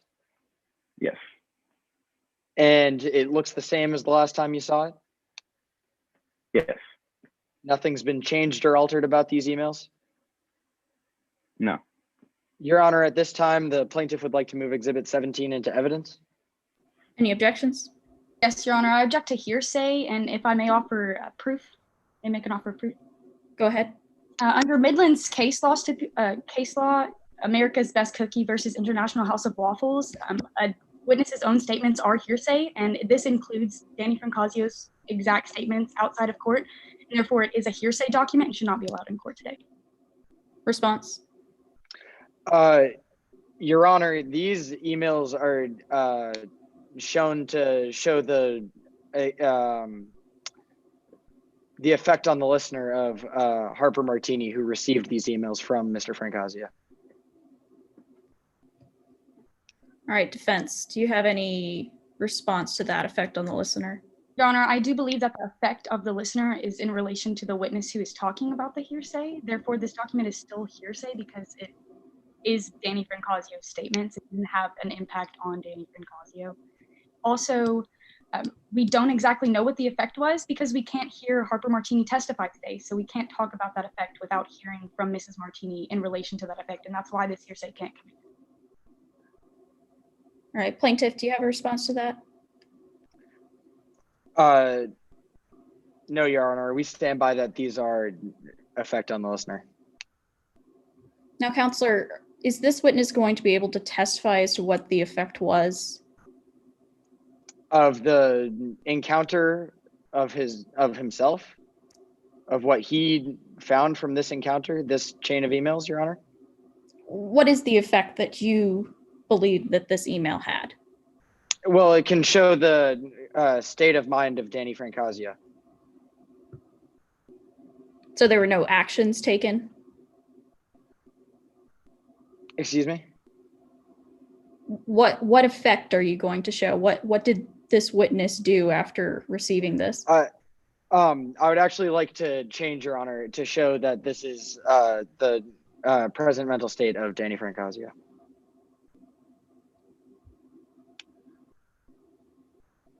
All right, defense, do you have a response to that? Your Honor, I do believe that they're using it for the truth of the matter asserted to establish the fact that they're discussing these pesticide problems with Mrs. Harper Martini. I don't believe that it shows an illicit frame of mind for Mr. Francazio, simply instructions on how to help Mrs. Martini. And again, we can't listen to the effect on the listener without Mrs. Martini present in court.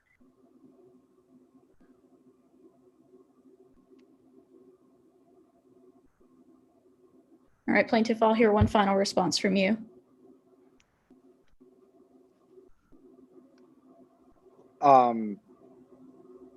Your Honor, I just said that we had changed it so it was not effect on the listener anymore. That was no longer why this is no longer hearsay. It was instead the current mental state of Danny Francazia.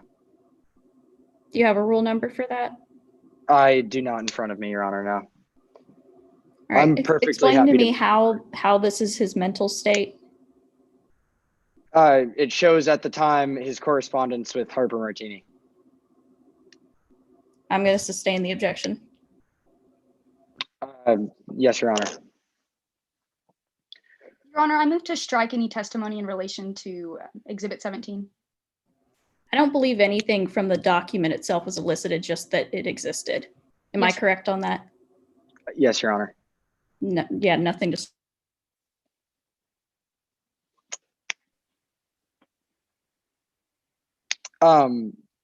Mr. Francazio, Harper Martini told you she was having trouble with pesticides. Isn't that correct?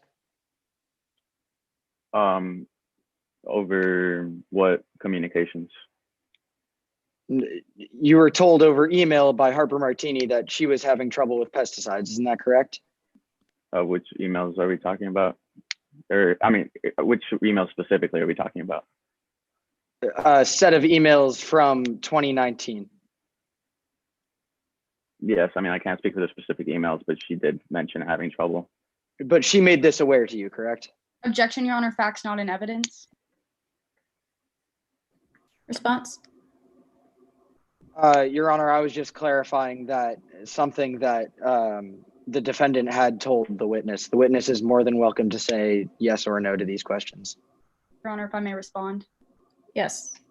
Opposing counsel is directly referring to an exhibit that did not come into evidence today and the contents of that exhibit by asking the witness what was said in that exhibit. Therefore, it is facts not entered into evidence. Do you have any other objections? No, Your Honor, I don't believe so, other than the fact if he is asking for Danny Francazio's response, again, I would like to elicit hearsay because we can't hear the response of Danny Francazio in those emails because those are also hearsay. And these are from the same emails that were just attempted to be admitted, right? Yes, Your Honor. I'll sustain the hearsay objection. Your Honor, at this time, I have no further questions. Any redirect? No, Your Honor. We ask that you we ask that the witness can step down from the stand. He's excused. And give me one moment before calling your next witness.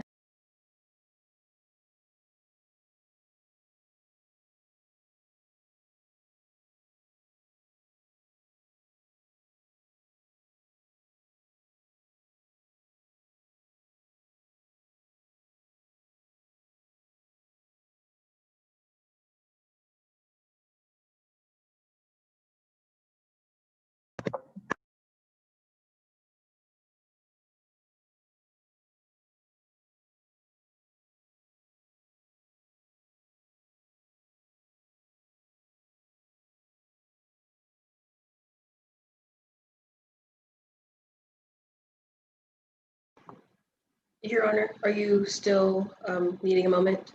Yes, just give me a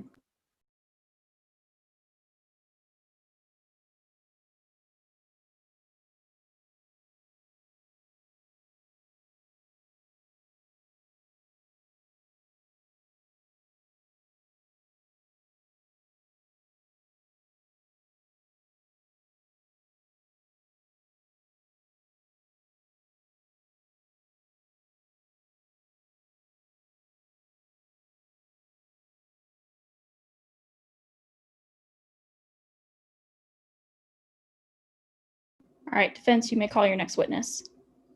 We now call Austin Lewis to the stand. Hello, please introduce yourself to the court. Austin Lewis, you're muted. Hello, please introduce yourself to the court. Sorry, my name is Austin Lewis, and I'm the head winemaker at Peony Estates. What is your background as a winemaker? I've had a taste for wine since childhood, not literally, of course, but my mother was the head winemaker at Old Cumberland's farm, and frankly, I learned from the best. Eventually, the winery was sold to Danny Francasio, which I worked with him for a little bit, which is where I met Harper Martini. But eventually, she offered me a job at Peony Estates, and I took it. When did Harper Martini ask you to join Peony Estates? In 2015, she offered a position as head winemaker at Peony Estates with a 10% stake in her company. It was an amazing opportunity, so obviously I took it. And what was it like being the head winemaker of Peony Estates? It could be stressful. We did have some problems with pests, but then again, I am very passionate about wine and about the stuff we do. So I was ready to tackle them head on, and I was proud of the process and the success we had at Peony Estates. You mentioned problems. What do you mean by that? Yes, so our winery is located right next to a swamp. So with that, it comes problems with pests. Mainly, it would affect our vineyard and our production facilities. How did you deal with this issue? So at first, we try to use organic solutions to try to mitigate the problem. However, it was ineffective and too expensive, so we decided to switch to chemical pesticide, ultimately to protect our crops and our consumers. And were there any other safety measures implemented? Yes, so since we are in a hillside, there is bad drainage in certain areas. So each harvest year, when we would harvest the crops, the area that had the worst drainage, we would grab those crops and throw them away, which would lead to us throwing away about 20% of our harvest each year. Why did you throw away part of your harvest? So like I said, the winery is located in a hillside. So if we were to spray pesticide, there's a possibility that the pesticide might seep down into the area that has bad drainage and contaminate the grapes. So because of an abundance of caution, Harper said that we can throw away those crops. And how did this impact your winery? It impacted our profit, but then again, creating high quality wine and protecting our consumer is our #1 priority. And so why were you so concerned about pesticide contamination to the point of throwing away crops? Yes, so there was this one time one of our employers poured himself a glass of wine and he left it outside while we were spraying. He came back, he took a sip, he almost died. And it's extremely dangerous because you can't smell, taste, or see it. So because of that, we take an abundance of caution when it comes to pesticide. And so why do you take it so seriously? Yeah, again, we care about our consumers. It's our #1 priority. And also, we don't want our production to be halted by the FDA. We don't want to fail an FDA inspection. So, yeah. You mentioned an inspection. What do you mean by that? Yes, so in 2015 and 2019, we had a total of 3 health inspections. And I'd actually like to talk about those inspections. Can you explain what happened during the first one? Yes, so during the first inspection, there was a bottle of pesticides in a shed near the bottling area, and then one in the wining facility. And he cited us for that, but it was a fluke. We immediately corrected our behavior and retrained all of our employees. And what about the second inspection? What happened there? Yes, so in the second inspection, we were getting ready to spray pesticides, so we had them in the shed, and they were too close and we got cited for it. But the inspector, he tested the wine and he found no unsafe levels of pesticides, so our wine was clean. And what about the third inspection? Yes, so in the third inspection, we were also getting ready to clean the wine cellar, and we had a bottle of pesticide down there that was not open, it was not ready for use, but we had it there and we're gonna use it to clean, and we got cited for that as well. how frequent were these issues? Not at all. Our winery has done everything in its power to try and protect those involved. And these pesticides that were close to the production is not a normal practice. And I don't know about any of the time that the pesticides spill, it's unfounded, just like the allegations. What allegations? A bottle of wine was found in a dumpster next to pesticides, and some people were alleging that the bottle of wine was contaminated with pesticides, but I am sure that the reason there was pesticides in the bottle was because it was in a trash can full of pesticide. Objection, Your Honor, to speculation. This witness has no idea what caused the pesticides to be in that bottle, and he's stating it as a fact. Can I hear, Mr. Lewis, can you repeat what you said the way you said it? Yes, I said that the bottle of wine was in a trash can full of pesticide. So I'm sure that the reason the bottle was contaminated was because it was surrounded by bottles of pesticide in a trash can.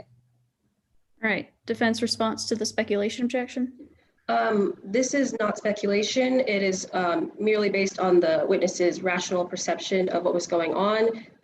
They were there when pesticides were thrown into the trash can, and the wine bottle was also in there. So it's reasonable for them to assume this might have been a possibility. They're not saying it. Yes, you may respond. He did, in fact, say, I'm sure that that is how the pesticides were in there. He's more than able to speculate that it's a possibility, but I object to the fact that he is sure. I'm going to sustain the objection. Yes, Your Honor. Okay. So can you please just elaborate a little bit on how you feel about these inspections overall and what they mean for the winery?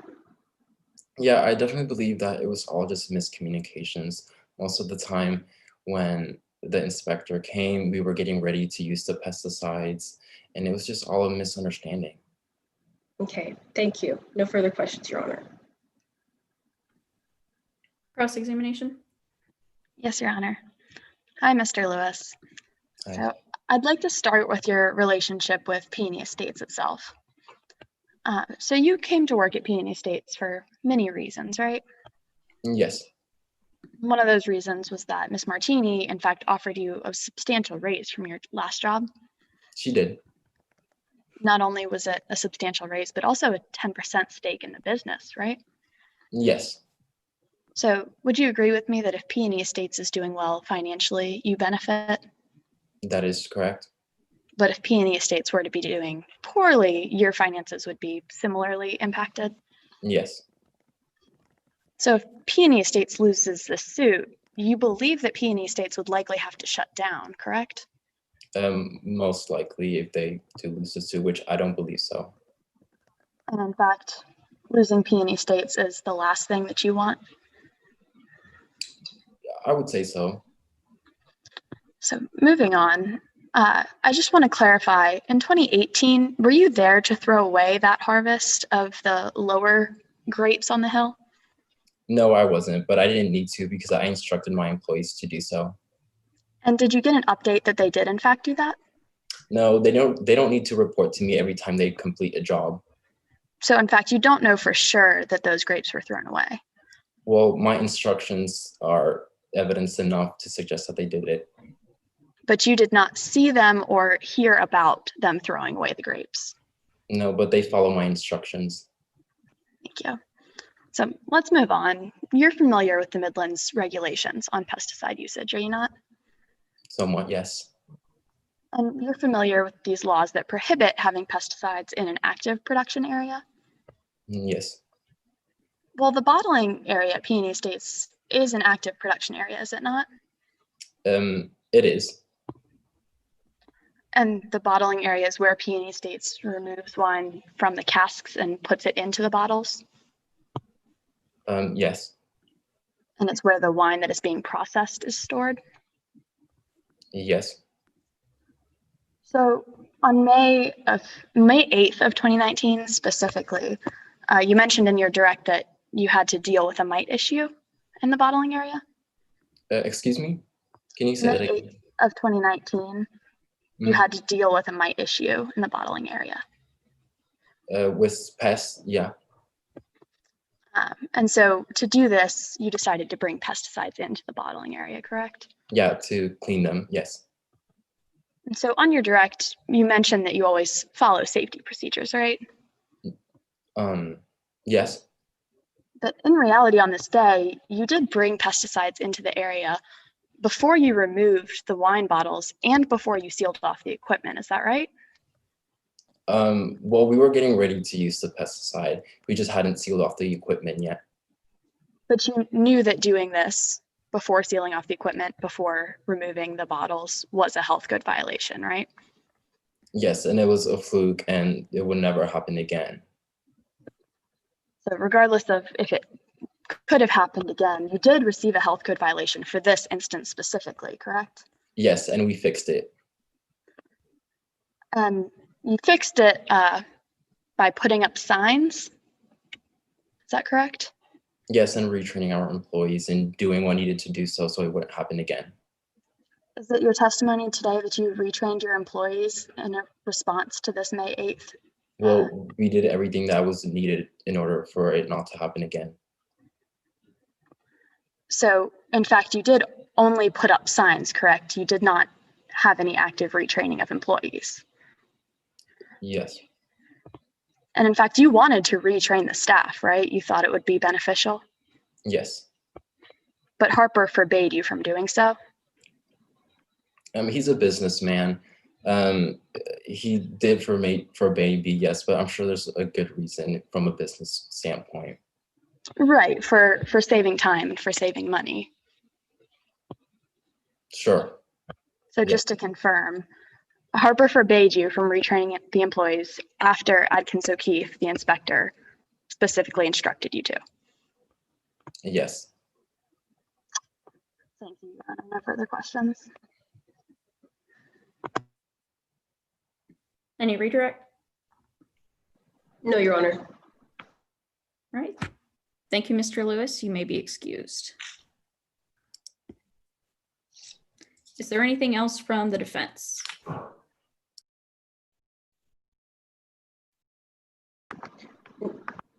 No, Your Honor. We now rest our case in chief. Okay. So timekeeper, how are we doing in terms of all loss? We're doing good. All loss, I believe, is at 5:02 Eastern or 4:02 Central. So we have time for a brief 5 to 10 minute break. All right, we can take 10 if that's what you guys want. That's amenable to the plaintiff. Defense, is that good with you? Start at 4:30? Yes, Your Honor, that works for the defense as well. All right, sounds good.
Do we have everybody back?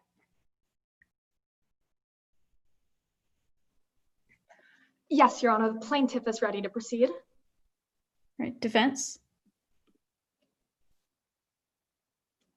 The defense is also ready to proceed, Your Honor. All right, co-judge, are you here as well? I am here, Judge Russ. I'm ready.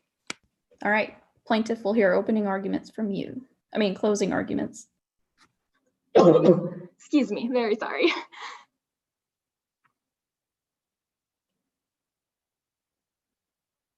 Your Honor, counsel, members of the jury, the poison was in the bottle and the poison was in the blood.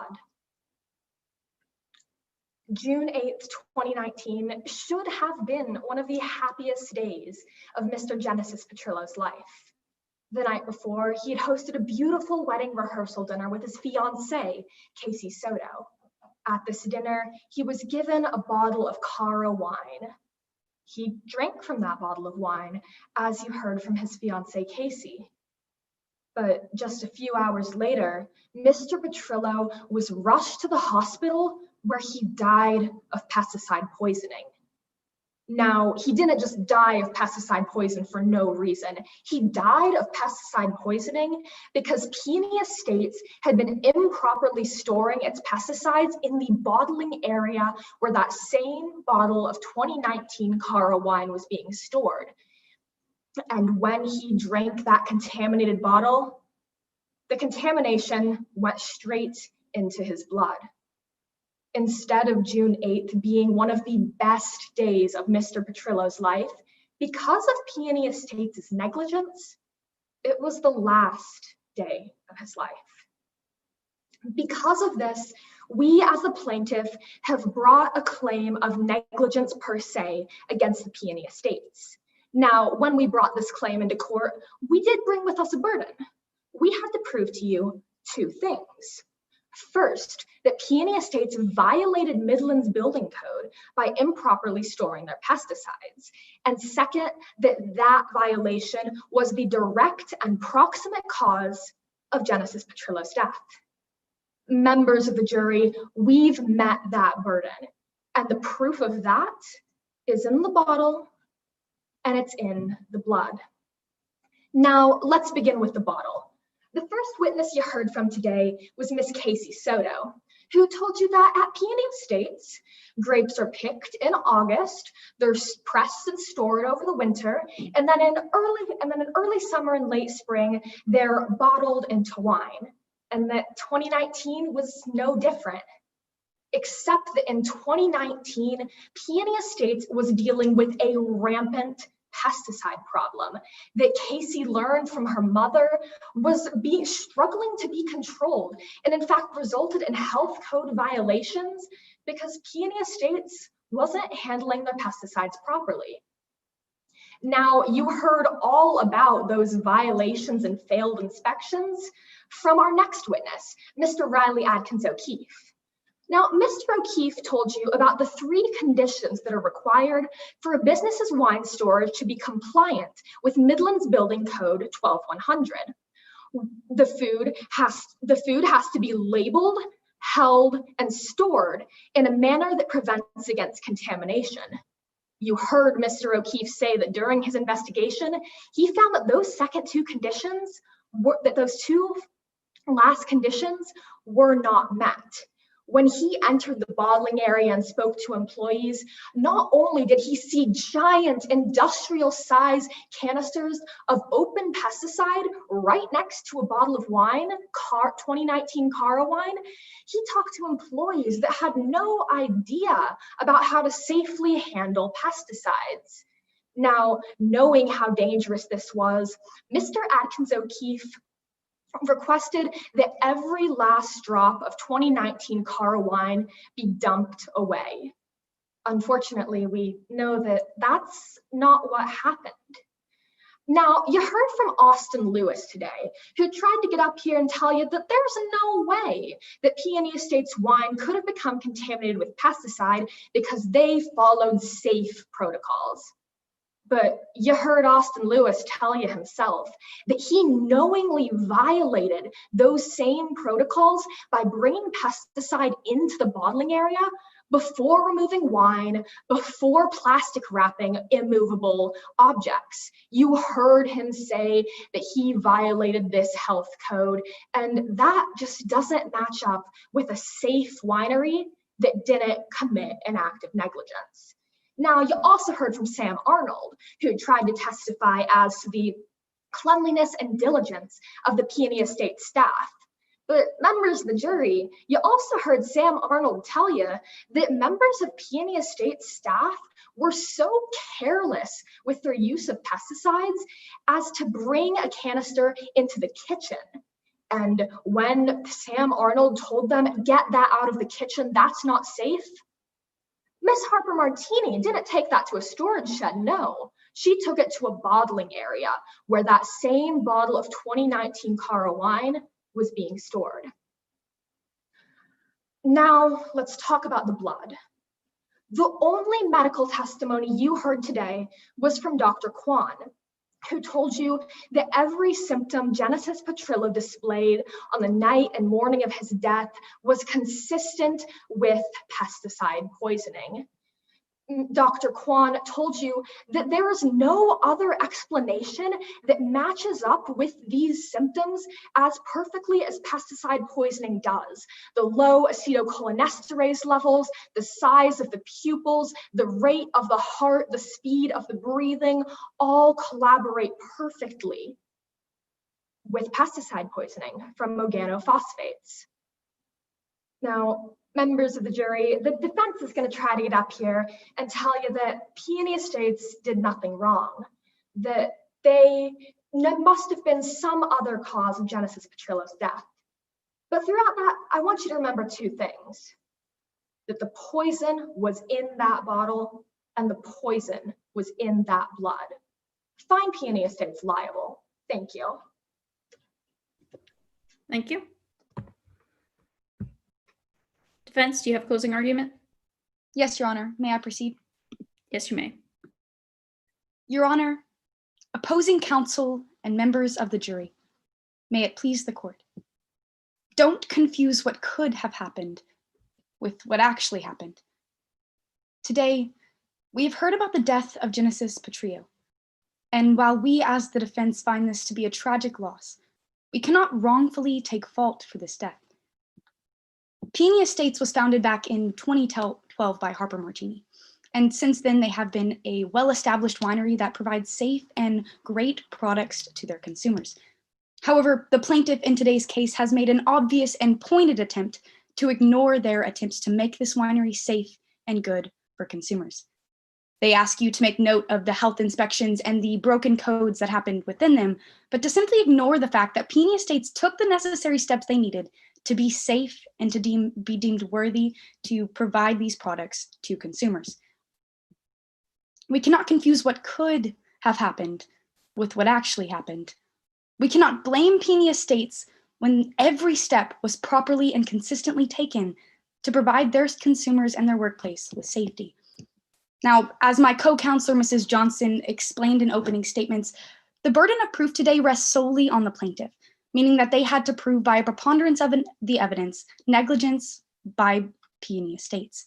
Now, two elements are very important within negligence per se today.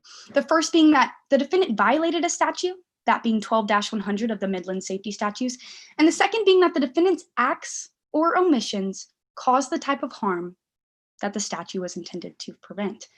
And today it has been very clear that that burden is too much for the plaintiff to bear. So first, they had to prove to you that Peony Estates violated a safety issue, but they clearly failed to do that. Members of the jury, I'd like to point your attention to the fact that the plaintiff provided us an expert on the safety and health codes of Midlands in today's trial, Inspector Adkins O'Keefe. And throughout his testimony, not once did you hear of a safety statute being broken. In fact, he reported that each time there was a problem within a health code, those problems were fixed by Peony Estates. They took the necessary steps to be taken off probation, and they were never closed down because they were not in violation of safety statutes. They had hiccups just like every business did, but they were never in violation of those safety statutes, which was why Inspector Atkins O'Keefe never shut them down. Further, you heard testimony from many witnesses today, including Casey Soto, who saw changes occur during the wedding planning processes. The changes that were asked from Inspector Atkins O'Keefe. There is no clear evidence of a violation of a safety statute. In fact, it's the exact opposite from the plaintiff's own witness, given that he was never able to close them down, nor was he able to say that they violated a safety statute because they simply didn't. It is clear and adamant that the defense and Peony Estates took the necessary action to ensure that their consumers and that their products were safe. Austin Lewis retrained his staff, they put up signs that were necessary, and they rebuilt the pesticide storage place to ensure that they were not in violation of these safety standards. Now, further, the plaintiff had to prove that Peony Estates' acts or omission caused the death of Genesis Petrillo, and they were also simply incapable of proving that point. As was recounted on the stand by the plaintiff's own witness, Inspector Atkins O'Keefe again, the batch of 2018 wine was tested, 20% of it, and each one came back with an acceptable amount of pesticide for consumer use, which means that the 2019 Cara was tested by Inspector Atkins O'Keefe and it was deemed safe for consumers. There is no negligent act from the side of the defense for believing that the wine was in fact safe after it was tested and proved to be so. Further, you heard on the testimony of Dr. Kwan that you can't even see poison within the blood. Therefore, there was no poison in the blood. You cannot test for organophosphate levels in the blood. Simply, Dr. Kwan's conclusions are out of convenience for the plaintiff. As was brought out on cross-examination, there is no sure way to determine how Genesis Petrillo came in contact with this organophosphate. There's also no sure way that organophosphate was even the cause of death. The plaintiff has simply come before you today with those conclusions because they conveniently fit their storyline. They ask you to look at the inspections that Inspector Atkins O'Keefe did, yet ignore the fact that Peony Estates took the necessary changes that they needed to per Inspector O'Keefe's rules. This is asking you to pick and choose. Now, since the plaintiff was incapable of meeting their burden today, that means that you cannot find Peony Estates liable for negligence. They took every possible measure they could to ensure the safety of their consumers. There is simply no sign of neglect throughout this case, but the exact opposite. Each time Peony Estates was told that something needed to be changed, it was changed. Each time Harper Martini knew that she was putting the safety of her consumers at risk, she did something to ensure that that was not happening again. The plaintiff offered a witness today that proves the entire side for the defense. They never violated any safety statutes, which is why they were allowed to remain open. And the wine was not the reason, could not be proven to be the reason that Genesis Petrillo died, or could not even be proven to have that organophosphate. So although the plaintiff has clung to what could have happened had Peony Estates not taken the necessary steps to handle these issues, they simply ignored what actually happened. Peony Estates is a great business who did what they had to ensure the safety of their consumers and their products. They listened to Inspector Atkins O'Keefe when he said what to do, and they did it. The fact of the matter is that Peony Estates was deemed safe for consumers, and so was their product. And it's for that reasons that we ask you, the jury, to find the defendant not liable for negligence per se. Thank you. Thank you. Plaintiff, do you have a rebuttal? Yes, Your Honor. Go ahead. Do not confuse what could have happened with what did.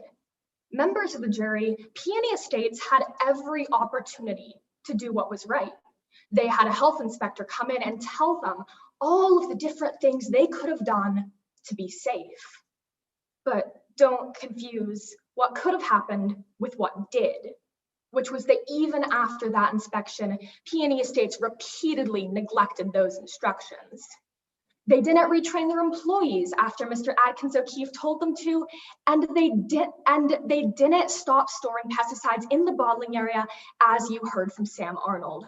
Furthermore, they offer no scientific evidence that pesticide poisoning is not what killed Genesis Petrillo, when Dr. Kwan, the treating physician, confirmed that to a degree of medical and scientific certainty. Don't confuse what could have happened with what did. Look to the proof in the bottle, look to the proof in the blood, and find Peony Estates liable. Thank you. Thank you.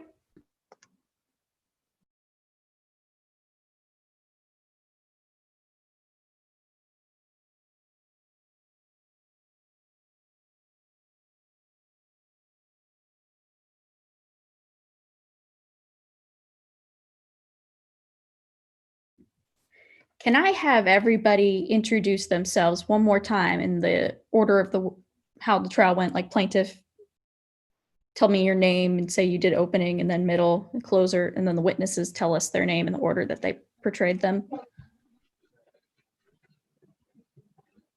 Hi, I'm Emma Callahan. I opened for the plaintiff and directed Casey Soto. Tom Mulvey, I was the middle attorney for the plaintiff.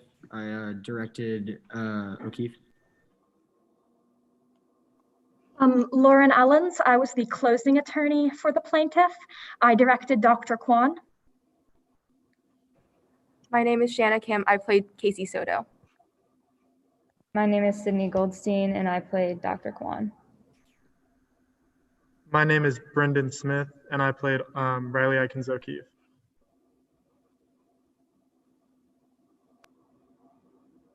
All right, defense.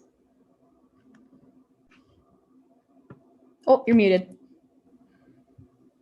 My name is Christian. There you go. I'm the middle attorney, and I directed Sam Arnold, and I crossed Ms. Kwan. My name is. Go ahead, Malika. My name is Malika John. I am the defense opening, and I directed Austin Lewis. My name is Chloe Solis. Today I crossed Casey Soto, directed Danny Francasio, and delivered the defense closing statement. My name is Shelby Johnson, and I played Sam Arnold.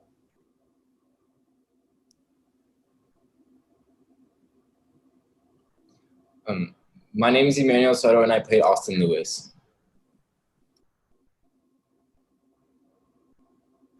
I think Adrian is, I think, having technical issues, but he played Danny Francasio. Thank you.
All right, wonderful job, everybody.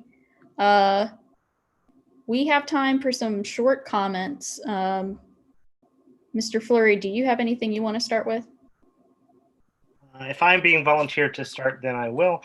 I think for both sides, you let out with these really amazing, impactful openings that were full of energy and power. And then, I'm kind of sad to say is that, throughout the course of the trial, like things seemed to kind of fall into this little bit of ebb. And I was really kind of yearning for some energy from everybody. And I think really that comes down to where you all are, perhaps in the preparation process and getting to know this case and these facts. And you really seem to know the facts, and you really seem to know what your witness is going to say, but you don't yet have that control over how you're going to present that. And I think that's totally normal. But I would encourage you, especially on direct, to make sure that your witnesses aren't just running with the questions, that you're not getting into the point of narrative to where you're just asking a very simple question and then your witness is running on for, a couple of minutes, because I feel like that happened a little bit. But then the same thing on cross. On cross, it's always so much stronger when you have maybe just one or two or maybe even three really sharp cross points. But I felt like instead of that we had a lot of, I'm going to try to hit them on every angle that I can come in on cross, instead of really hitting home on those things that you want. With that said, on cross, we did see, I think, a couple of really strong attacks on the credibility of witnesses. I think that we saw some pretty effective impeachments, and particularly even impeachment really, kind of right off the bat with a cross, which is a hard thing to do. So I commend all of you for really striving to put on a strong case and for having a very strong control over the materials. But I would encourage you, especially going forward, to not be afraid to bring forth a little bit more energy. And so good job overall. I think especially with the openings and the closings, a lot of energy, a lot of power, and really effective with your statements. But with the witness questioning, don't be afraid to bring that same energy into the questioning as well. But great job overall. Thank you. Yeah, great job, everybody. I'll say I also noticed the energy going down, especially near the end of the trial, which some of that is just because this was an afternoon trial and everybody gets sleepy. So just be cognizant of that and make sure you're fighting against that. For attorneys, make sure you review the hearsay rules and exceptions so that you are articulating them very simply and that you get to your point quickly when you're doing that. And witnesses on cross, make sure you admit to some stuff. You don't have to fight everything. Just pick your most important battles and fight those. It looks bad and evasive and like you're very biased if you're fighting too hard for your side. But overall, I thought everybody did a really good job. This was a fun round. And we'll stick around for a minute or two if anybody has any questions for us.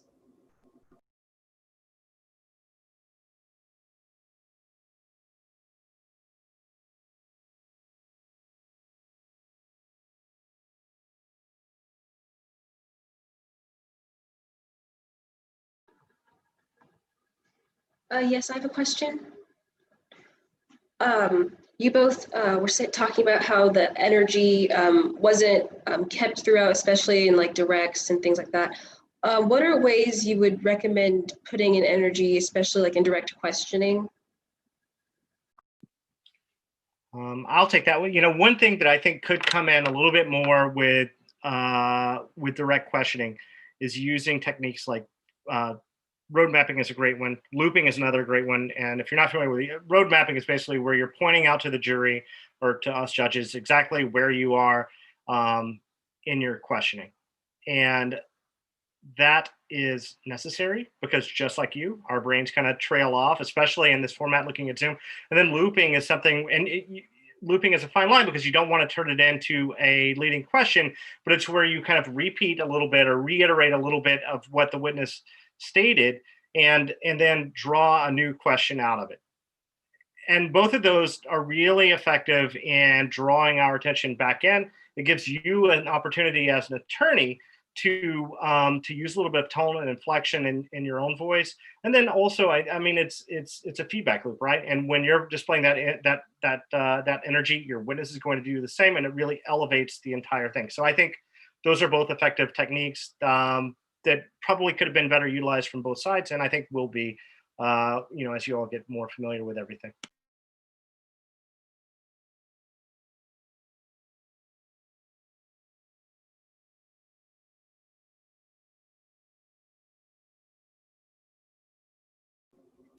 Any other questions for us before we go? Not from us. I'd just say thank you very much for your time today and for your feedback. Sure.